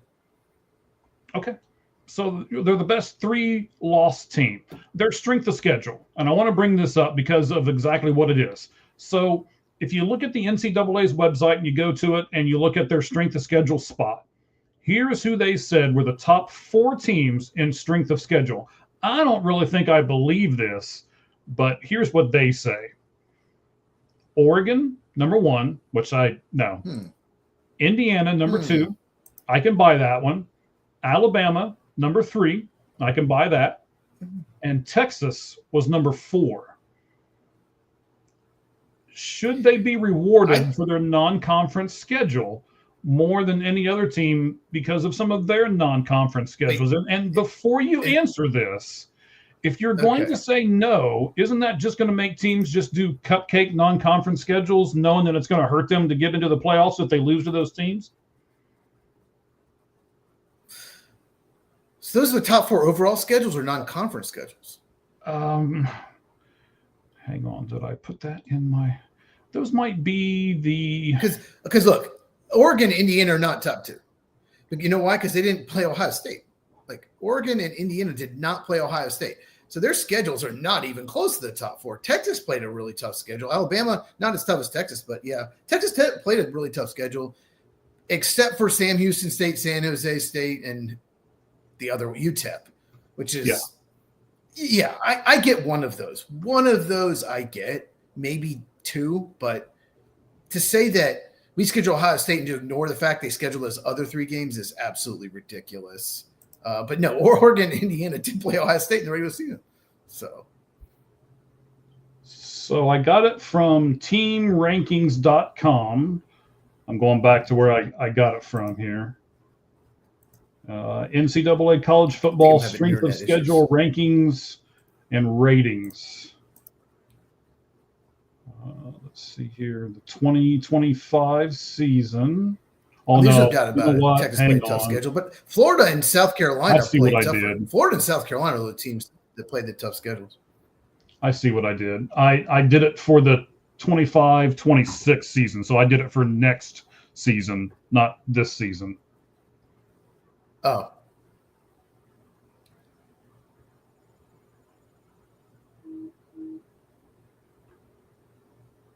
All right, just never mind.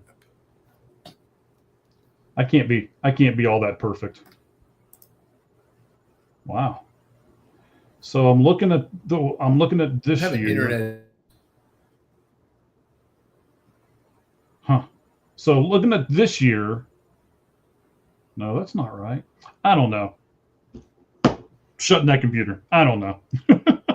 I did think they played a halfway decent schedule, but I like the strength of schedule model, and I think you should be rewarded for playing a better non-conference schedule. Do you at least agree with that? You should be rewarded in this college football playoff thing for playing a better non-conference schedule.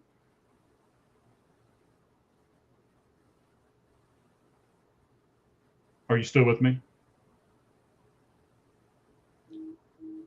You're cutting in and out. I'm having internet issues.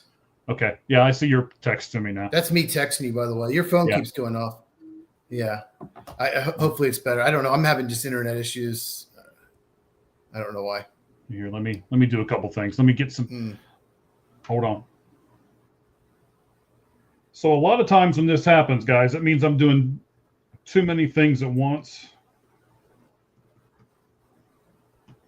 And I am going to shut down this computer all the way here. Because I've got like 6 windows open over here and 4 windows on the other computer. And yeah, so let me shut some of this stuff down here. All right. Hopefully the internet issues will get better. I shut a bunch of windows down. So let's do that. In fact, I can shut down a couple of these now. Kind of cutting in and out. I'm not really sure what you're saying. Okay.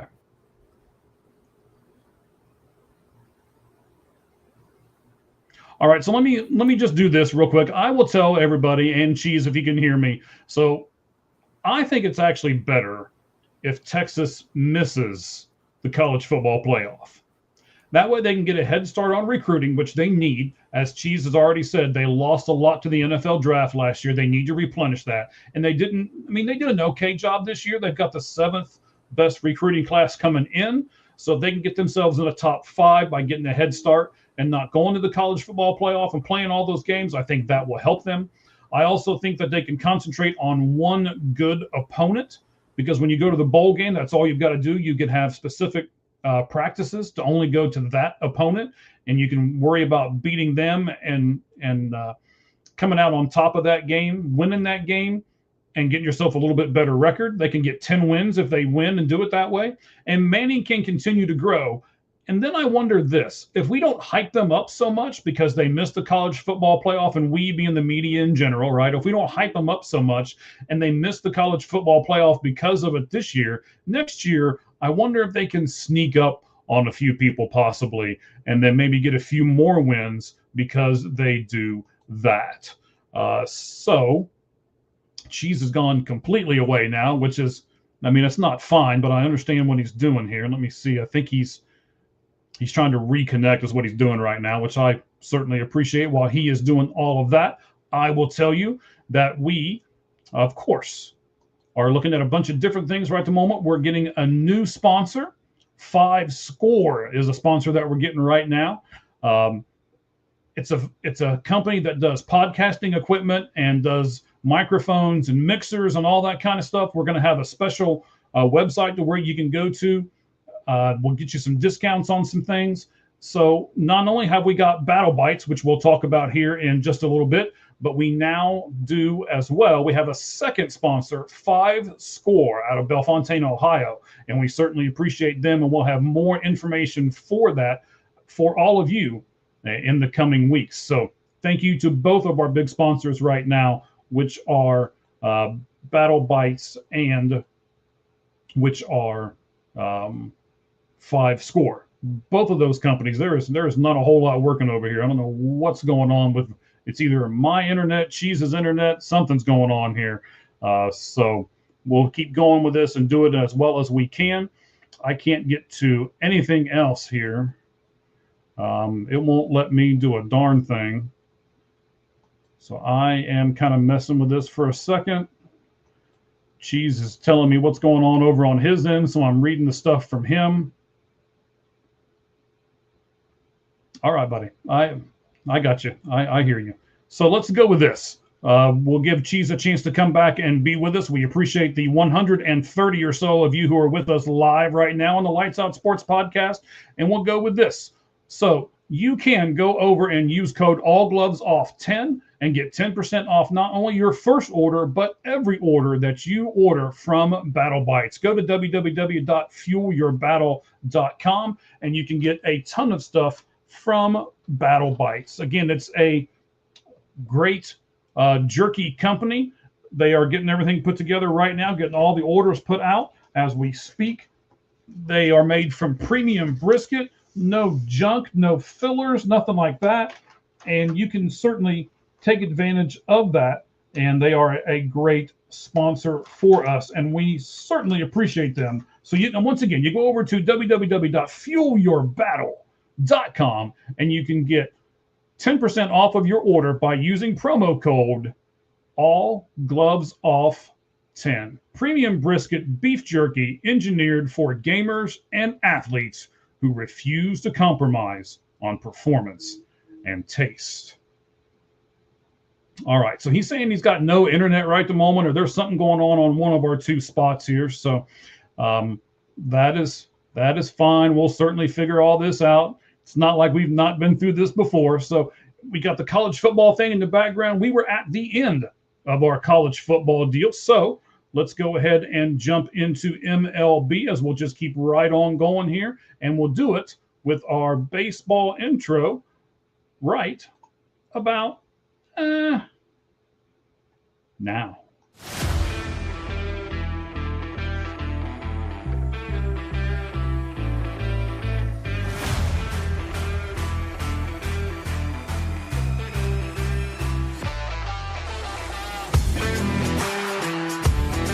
You can't see it great because it's just got me in the middle. This big ugly guy. Got that flaming baseball there, and we're going to jump into what we call our MLB 4 Pitch Talk. All right. There were some trades that were made. There's been 4 of them over the last week or so since the last time that you and I spoke. I know that Cheese wants to talk about one of the guys, so I'll go past Devin Williams for a second. We'll get to him in a moment if he is able to come back with us. Once again, I will remind you as well that we do have a NFL poll question coming up. Do you think the Patriots and the Bears are the 2 best teams in football right now as their record indicates? You can go, no, neither one of them are. You can say, yes, the Bears are, but not the Patriots. You can go, yes, the Patriots are, but not the Bears. Or you can say yes for both. And I'll just tell you right now, no one has saying yes for both. So maybe you'll be the first one. Go over to All Gloves Off SM. That is our X account at All Gloves Off XM, and you'll be able to vote on that right now. So the Angels, give you a little bit of a breaking news thing. The Angels actually did sign Alex Manoah today, which I was kind of hoping that there's a few other teams that I follow that might do that, might take a chance on him. My wife is right. I can't type and talk at the same time. All right. So, yeah, they've signed him. I'm getting to my spot here that I need to be. It was just a 1-year deal.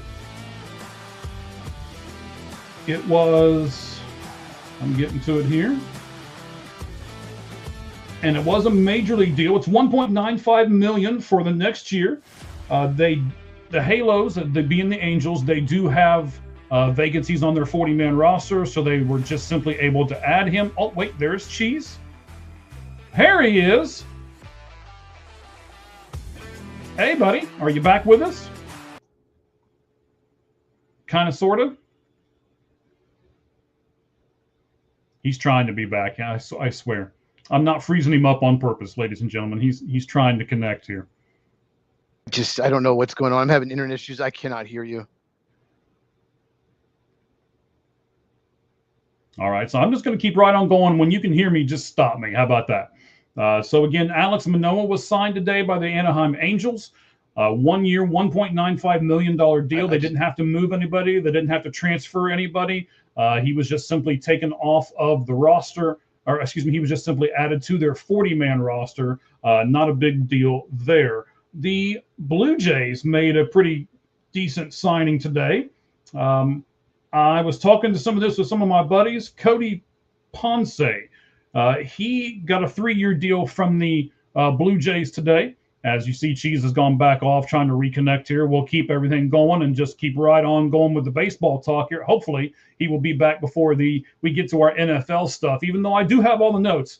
Cheese is the NFL guy, so we're going to hope that he's going to be able to do that here shortly. But the Blue Jays signed Cody Ponce, and if you're going, well, I've never heard of this guy in my life. Who in the heck is this? He was the MVP last year for the Korean baseball organization. How about now, buddy? Okay, it's working now, but hey, it's you get that globe in the bottom of the screen of the computer. I'm getting that. It's if we're sponsored by Xfinity, they're gonna have to start paying my internet bill because it's not doing. That's okay. That's okay. So we've already talked about. I don't know if you saw it today. The Angels signed Alex Manoah to a 1-year, $1.95 million deal. He's already freezing up on us again. There we go. Now I see him moving.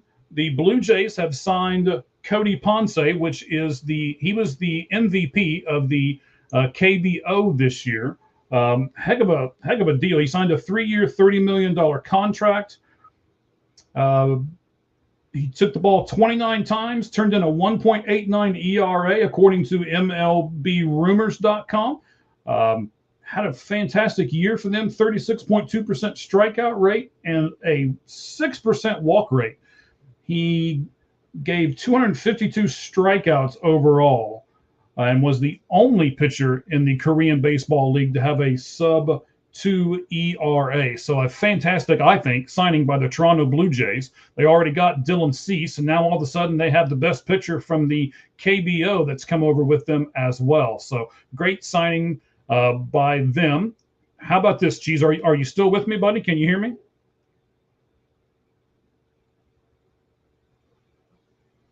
Yes? No? I barely hear anything you're saying. It's breaking up so bad. I just don't. Okay. I don't know what's going on. But all right, no problem. So we've got that going on. That's the two of the 4 signings that we were talking about. Thursday if we can. Okay. Well, I'll just keep right on going. I know exactly what we're going to do. We'll talk about everything, so it's not a problem. Hopefully some of our people will comment, and maybe I'll talk to all of them, so just talking to one of you. So we'll keep everything going, and that'll be not a problem whatsoever. I like the Sonny Gray signing, or actually the trade of Sonny Gray. He went to the Boston Red Sox since Cheese and I last spoke on this show. Of course, we've been doing a whole bunch of shows.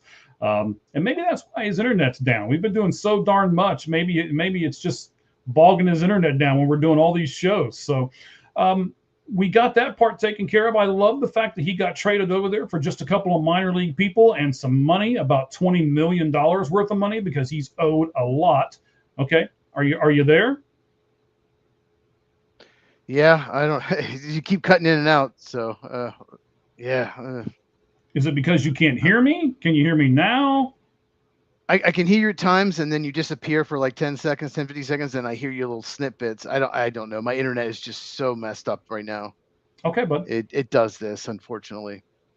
It's not a problem. We'll just keep your beautiful face and hair up there for everybody to see, okay? And then we'll go from there. So the last signing when I talk about Sonny Gray, though, I love what he said, because he was a Yankee at one time. And he was asked in his introductory press conference today what he thought about being a Yankee. And his response was, well, at least I'm somewhere now where I can hate the Yankees, or something to that effect. So that was pretty good by Sonny Gray, basically saying that he didn't like his time in New York. So I wouldn't like my time in New York either. I don't like my time when the Yankees are on my television even. So I don't do that too often. But I like all of that. And then the other signing that went down today, I was going to save this for a little bit, but we're going to go ahead and do it since Cheese isn't here right the moment. That was Devin Williams. Devin Williams signed with the Mets today. He signed a 3-year deal, paying him $15 million. Let me I don't think it's my internet stuff, but I'm going to go ahead and shut everything down again here to see if Cheese can connect with me. So when he was with his last season in Milwaukee, he pitched to a 1.75 ERA while striking out 40 and a half of his opposing hitters. Fantastic stats. Heading into 2024, there was a decent argument actually for him being the best reliever in MLB. But he hit his first real setback in spring training. He was tested, and those tests revealed that he had 2 stress fractures in his back. So he didn't make his season debut until shortly after the trade deadline. Williams looked every bit as dominant, though, when he did come back. He reeled off 21 2/3 frames, a 3-run baseball with 38 strikeouts to finish out the season. His season ended, though, in heartbreak fashion, if you remember. Everybody from work that's watching me right now is going to remember, because I was touting them. I lost people money because I really thought the Brewers were going to go a lot further, because statistically they had the best bullpen in baseball. But then, of course, the heartbreak hit as he surrendered the go-ahead run to Pete Alonso in the final game of the wild card series, and Milwaukee got eliminated right away. So the next year he went to the Yankees. He gave up multiple runs in 3 of his first 10 innings. He was actually replaced by Luke Weaver in the Yankee pinstripes as the closer. So Weaver also began to struggle. Williams again was promoted, but he posted a 5.06 ERA in the second half, despite striking out 40% of the batters that he faced, which was the second best strikeout rate among qualified relievers last year, if your name's not Mason Miller. And most people's names aren't Mason Miller. So the Yankees got David Bendar, if you remember, at the trade deadline from the Pirates, and Williams was never the closer again. He became the setup guy. That end result for the Yankees was a career worst 4.79 earned run average over the 67 appearances for the entire season. Opponents had here's the big thing. And sometimes in baseball, you get these outlying things, right? Opponents had a 339 batting average on balls in play when he allowed a runner to get on base. That is extremely rare and extremely high. So once he got a runner on base, they almost always scored. So he finished 8th in strikeout rate and 10 in whiff rates. That's when you swing and completely miss the pitch. And Williams has a 2-pitch mix, which he uses roughly in equal rates. He's got the fastball that sits about 94, and it's a good pitch, but that standout offering is that unique kind of airbender screwball / changeup that he throws. And that pitch still moves, unlike any other changeup in the league, and opponents have hit below 200 on it in every one of his full seasons in Major League Baseball. So it's a really weird kind of thing. How about now? Cheese, are you back with me now? I heard that, but Okay. leading up to that, you were still breaking up. I don't know. My internet is just so messed up right now. Well, I didn't have you on here. just then, so you couldn't hear anything until I put you back up on the screen. Have you heard everything I've said so far? I'm going to go with no idea what you just said. Okay. So what about Devin Williams? You said you had some thoughts on Devin Williams. Do you want to say anything about Devin Williams? Can you hear me? I have no idea what you're saying, Mike. Okay. I have no idea. So we might have to just do the NFL segment on Thursday, because it's just not working. I don't know if anyone can hear me. I can hear you. I cannot hear you at all. It's just keeps skipping. Hang on. Let me text you. That's what I'm going to do right now. I know you're getting to see some behind the scenes stuff here, ladies and gentlemen. It's like, what in the world are these guys doing? But we are going to do a little bit of this here.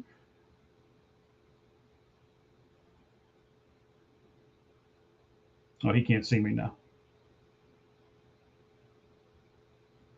So I'm just texting him that I can hear him. I'm going to put a period at the end of that. We're going to look at the rest of this baseball stuff. And then as he's requested, I hit the wrong button here. So now everything I've said for a little bit, it's just typing out. I don't want that to happen. All right, let's get off of that. So just to kind of wrap everything up, guys, the MLB stuff, and I don't want to do the football things without Cheese. I mean, that's his genre. That he knows exactly what's going on with all of that. We'll just kind of break out of here a little early. We'll apologize for the malfunctions that we're getting off of that end. It happens every once in a while. When you do these live shows like this, you never know. We've never had anything like that happen before, so I guess there's a first time for everything. But what I want to talk about here with Devin Williams, I do want to go over his contract a minute because it's got a few kind of, I don't want to say crazy things in it, but he signed with the Mets, 3-year deal, paying them $15 million per season, with $5 million of each season deferred. So he's getting paid $10 million a season during that season, and then $5 million of it's going to be deferred. He's getting a $6 million signing bonus paid in 3 $2 million installments, 1 per season. So a 3-year contract, he's getting $6 million as a signing bonus, and he's getting $2 million of each of those in installments each season. And if he gets traded, he gets an extra $1 million. So now the question becomes this. One, is it an overpay by the Mets? There's some good numbers in there, and there's some not so good numbers in there. They're just kind of depending on or backing on the fact that that 4.79 ERA is something that ballooned up, and it was caused by when he got people on base. Maybe he was tipping his pitches or something like that. So you just don't know. They're saying that that's kind of an anomaly and that he's going to revert back to form, which he very well could do. And then there's the question as well of, do you know why he's getting the signing bonuses the way he's getting them? And there is a very specific reason why he's doing that. And I'll tell you exactly what it is. And when you guys hear this, you're going to be like, oh, wow, that's kind of neat. I didn't think about that. I don't know if this is his agent. That's what I assume it is that's doing this for him. So he's getting these signing bonuses every season. And if you are a big baseball guy like I am, you guys know that there is a work stoppage that may happen here relatively soon. And the only part of Major League Baseball contracts that get paid out during work stoppages are signing bonuses.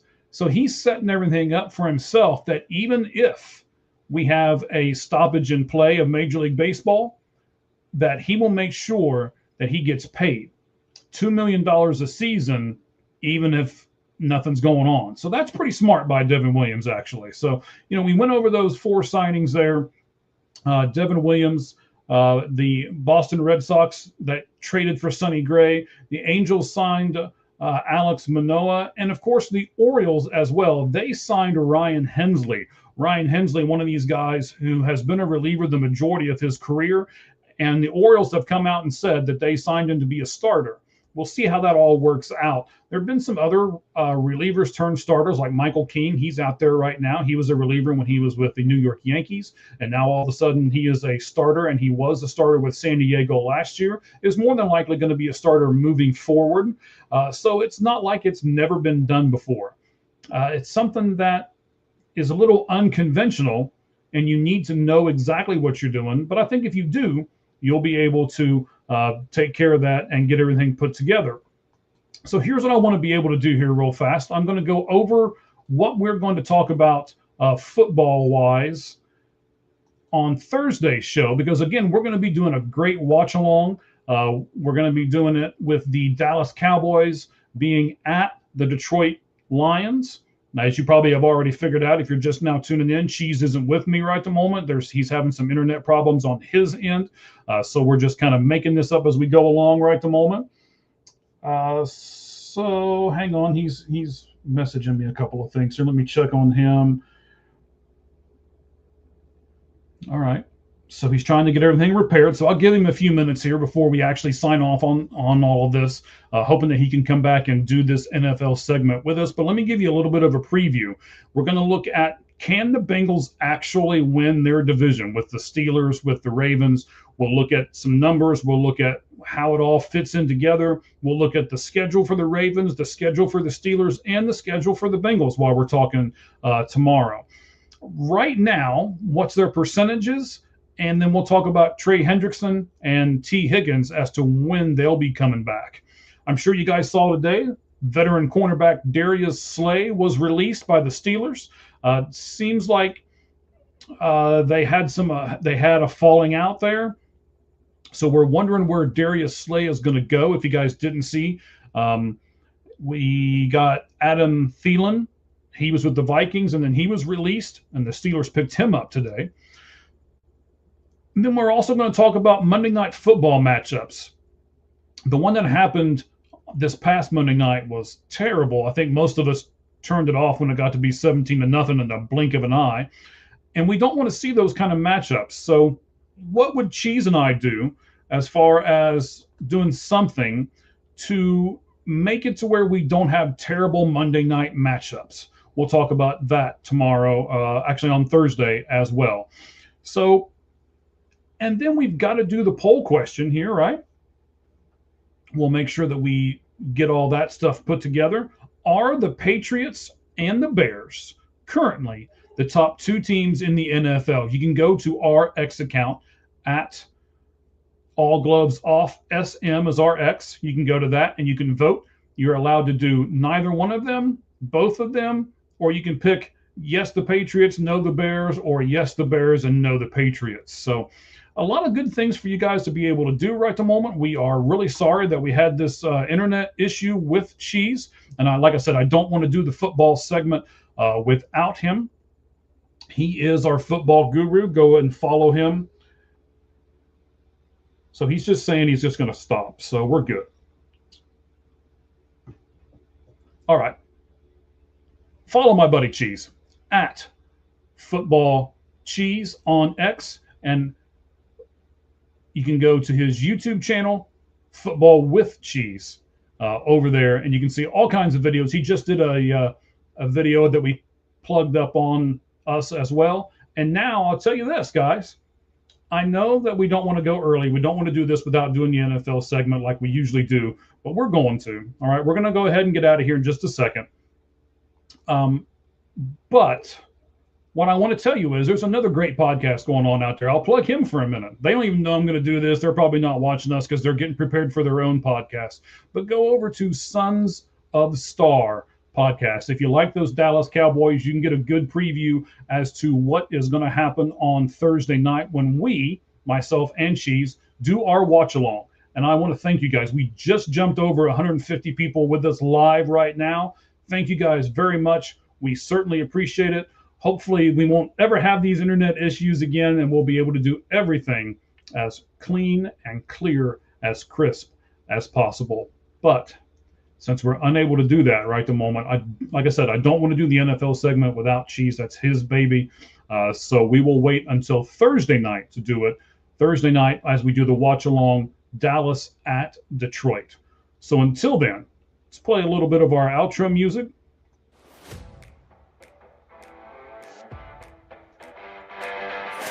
All right.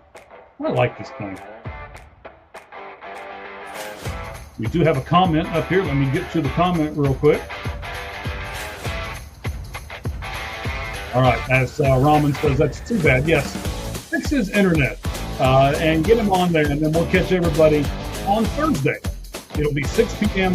Pacific time. It'll be 7 p.m., I believe, Central, and then 8 on the East Coast. We'll do the watch along with the Dallas Cowboys and the Detroit Lions in less than 48 hours. And as we always say, join us then. Thank you for being with us now. And again, the only thing that's fair in life, and we all know it, is a baseball hit between the third and first base line. Good evening, everyone. Have a great night.